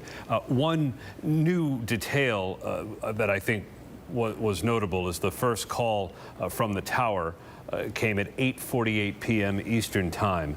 10 minutes later, at 8:58 p.m., the first units were on the scene to confirm that aircraft were in the water, and then some 300 responders descended onto the Potomac. They have dive teams at each piece of the wreckage. They have boats nearby, but you did hear that it is quite windy. They are working with a current, so they're having to stay with the pieces as they float through the water. And this operation is expected to last many, many hours. We did get some confirmation there, and our Alex Prochet asked it. We originally thought the airport would be closed till 5 o'clock Friday morning. We heard, and that is fluid too, that it will open at 11 o'clock. He said first flights this morning, Thursday, in just about 9.5 hours. I want to bring in Jay O'Brien, who is at a reunification center at DCA. Jay, what's happening there now? Yeah, so we're inside the closed terminal, Phil, and just to give you a sense of what it's like in here, as you and I talked about much earlier on in the night, it's deserted in here, and they've got these signs up here now saying that the airport is temporarily closed due to an emergency situation. As you noted, we got that tidbit of news that they're going to endeavor to get planes moving out of this airport again by tomorrow morning at 11 a.m. But what's really happening here is that family and friends of those who were on board that American Airlines flight are coming through these doors here, and they're going down these escalators here to a place where we understand the families are gathering. We've talked to some of them. We've also tried to be respectful, obviously, of what they're going through. They're shell-shocked, to say the least. They don't say much other than ask for directions, frankly, as to where they're going to go, and express the shock and, frankly, the questions that they have. A few friends of those who were on board that plane are also sitting out here in this area where we are, and they were watching that press conference, Phil, intently on their cell phones, trying to get any answer possible, because they still have hope that their loved ones, their friends, can be recovered, Phil.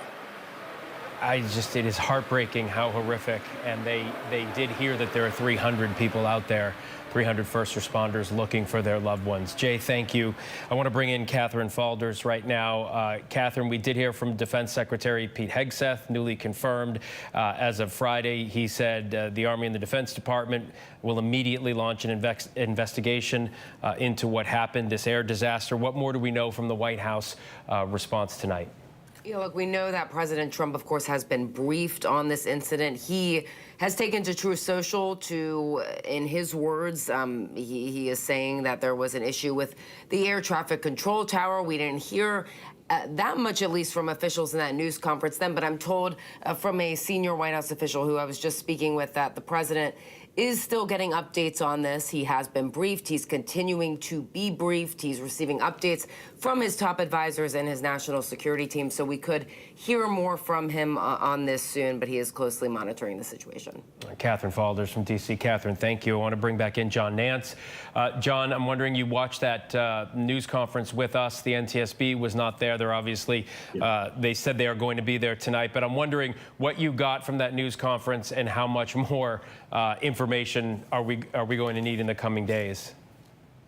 We're going to need an awful lot more information, but by the same token, I think it was a very good presentation of the chiefs involved and the senators and everybody putting a common face on what exactly needs to be done and talking about the NTSB and their particular role. So yes, we're just at the very beginning of this, and the cautions, that you're going to hear not only from me over and over again, but from a lot of people is this is early on in the investigation. Usually, in my experience over the years, our first idea of what happened is usually wrong. Here, we know we had a collision. The question is, what caused it?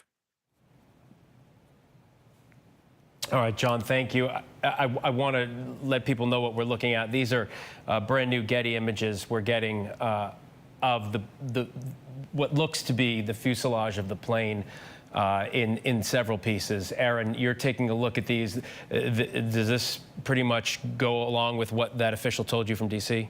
It does, Phil, in that the aircraft came down, hit the water, and through the collision and the impact of the water, broke apart into pieces, questioning the survivability factor here, Phil.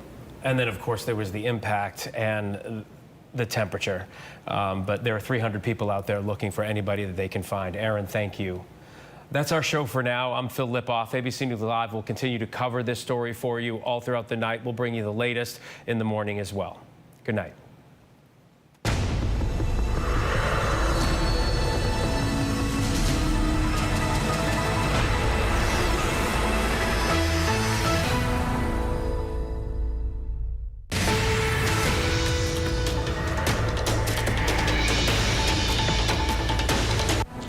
I'm at Reagan National Airport. I am joined by United States Transportation Secretary Sean Duffy.